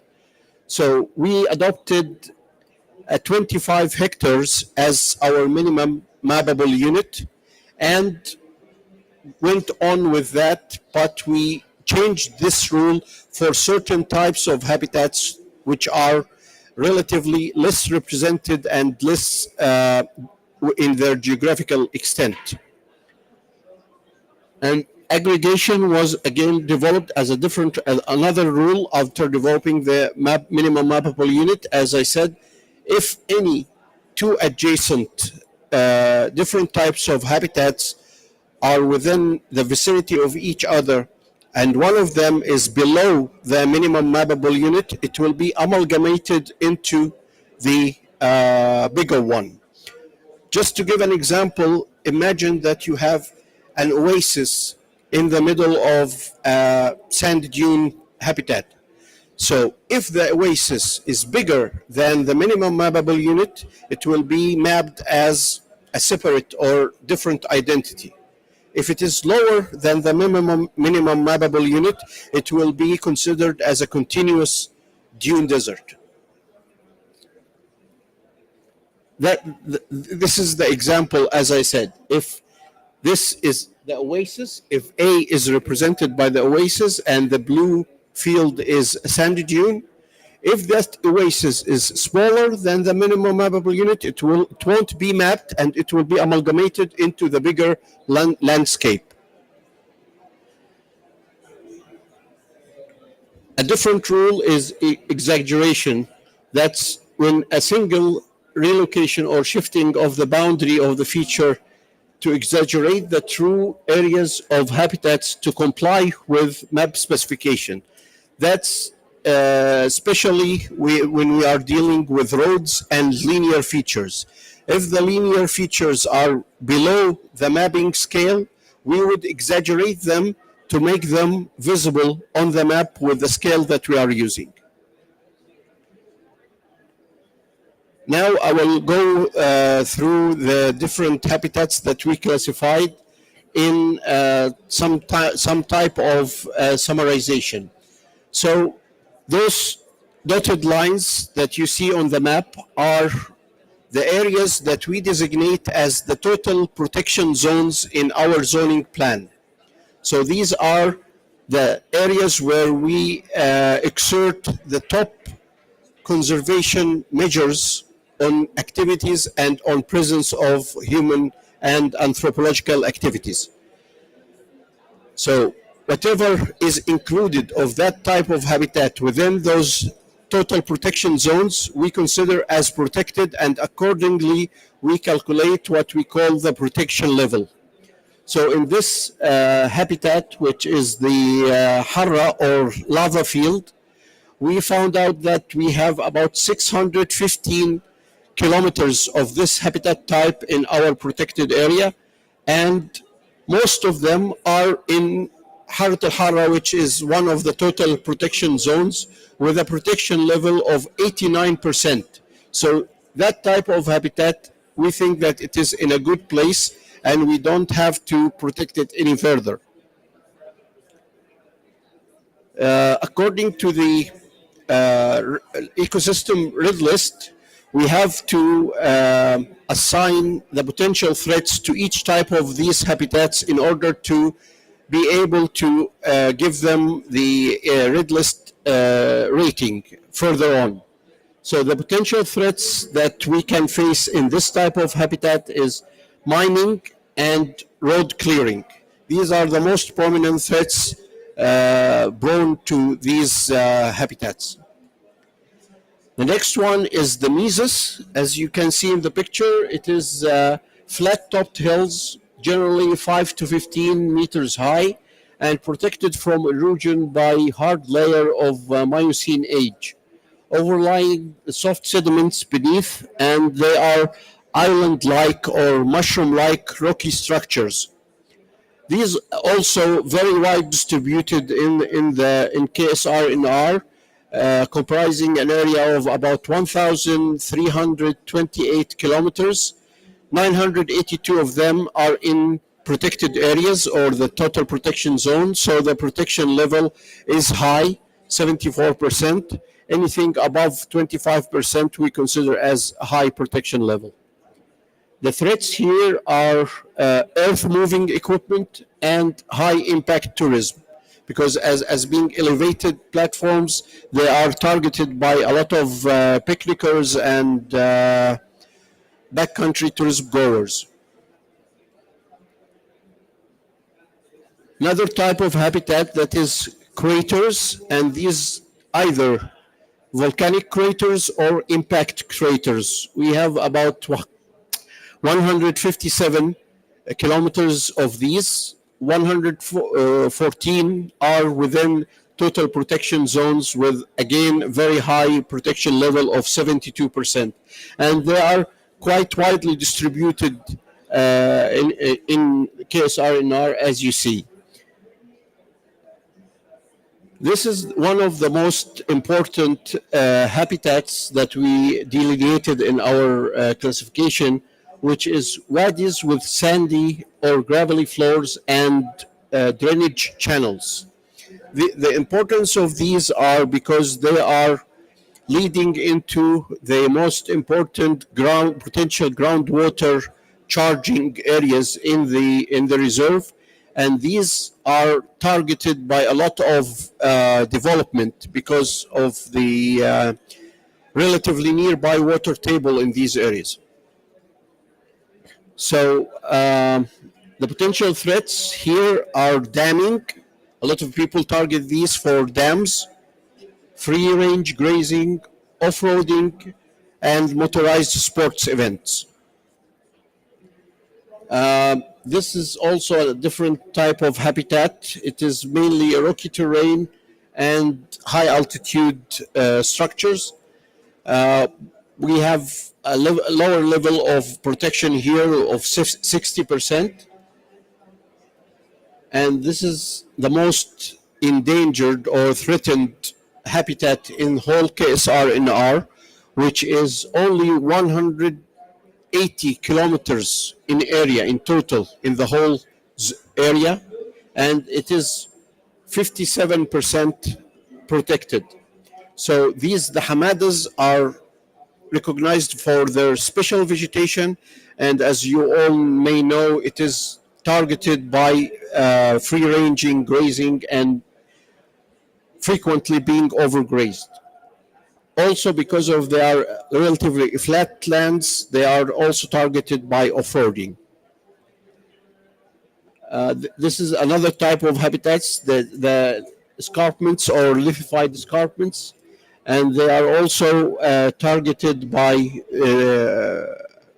backcountry goers, and a lot of off-roading is happening there. The car plains are also very important because naturally they are vegetationless, but we target them for our rehabilitation projects for planting natural flora. And these are, as you see, widely distributed, but still a lot of them are outside the total protection zones, and they are 55% only protected. This is the vast area of the dunes and the sheets, and also these are the potential threats. So I will just jump to the practice of the red list ecosystem for one of the most endangered habitats, which is the hamadas. That is only 55% protected and very much localized in their distribution in the KSR. So according to the RLE standards, the abiotic environment of these is characterized by open terrain and gravelly soil and low organic carbon. Biotic environment of these habitats are vegetation very scant, but although they are targeted by grazing, and the vegetation is dominated by the herb layer, especially the Haloxylum siliconium. So in the assessment of these, we had like the area 6,000 mountains and rocky terrain and wadis, 6,300 hamada plateaus in this habitat. According to the typology of the IUCN global ecosystem, it's in the terrestrial realm and the desert and semi-desert biome. The functional group would be hyper-arid deserts. The distribution of this habitat is very limited, and I'm talking about not the national scale, but the KSR scale. They are very limited in distribution and very low in occurrence in the northern parts of the King Salman Reserve, and they representing only 0.13% of the total area of KSR.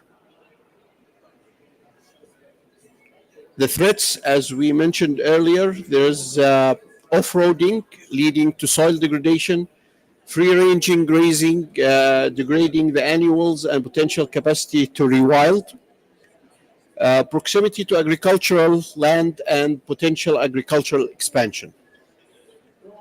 So finally, when we start populating the categories of the red list assessment, we find that we have a little missing area where we have data deficiency in some of the criteria, especially in C and D, but that would lead into, with the current situation, lead into categorization of this habitat as being vulnerable. So that's an example of how we can get benefit of the red list ecosystem assessment towards conservation or prioritizing conservation of special landscapes and habitats in our mix of areas. That would be all.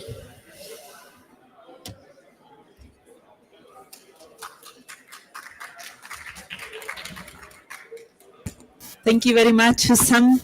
So I'm sorry we have been running a little bit late. We are already 5 minutes late. So, but I really hope you found interesting the presentations that have been proposed today. And just for you to know, also to let know your colleagues and friends, this event has been recorded, so it's possible to also watch it online. So feel free to share the link, and also do check the full agenda of the IUCN Pavilion. We have plenty of events about many different topics. Huh?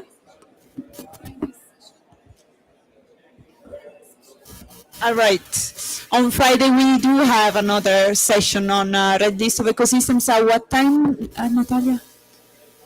Okay, please check the calendar to know the exact time, but it will be this Friday. And if you have any questions, because the speakers are still here, so don't hesitate to just come and talk directly to the speakers directly. Thank you very much. Have a good rest of the day. Bye.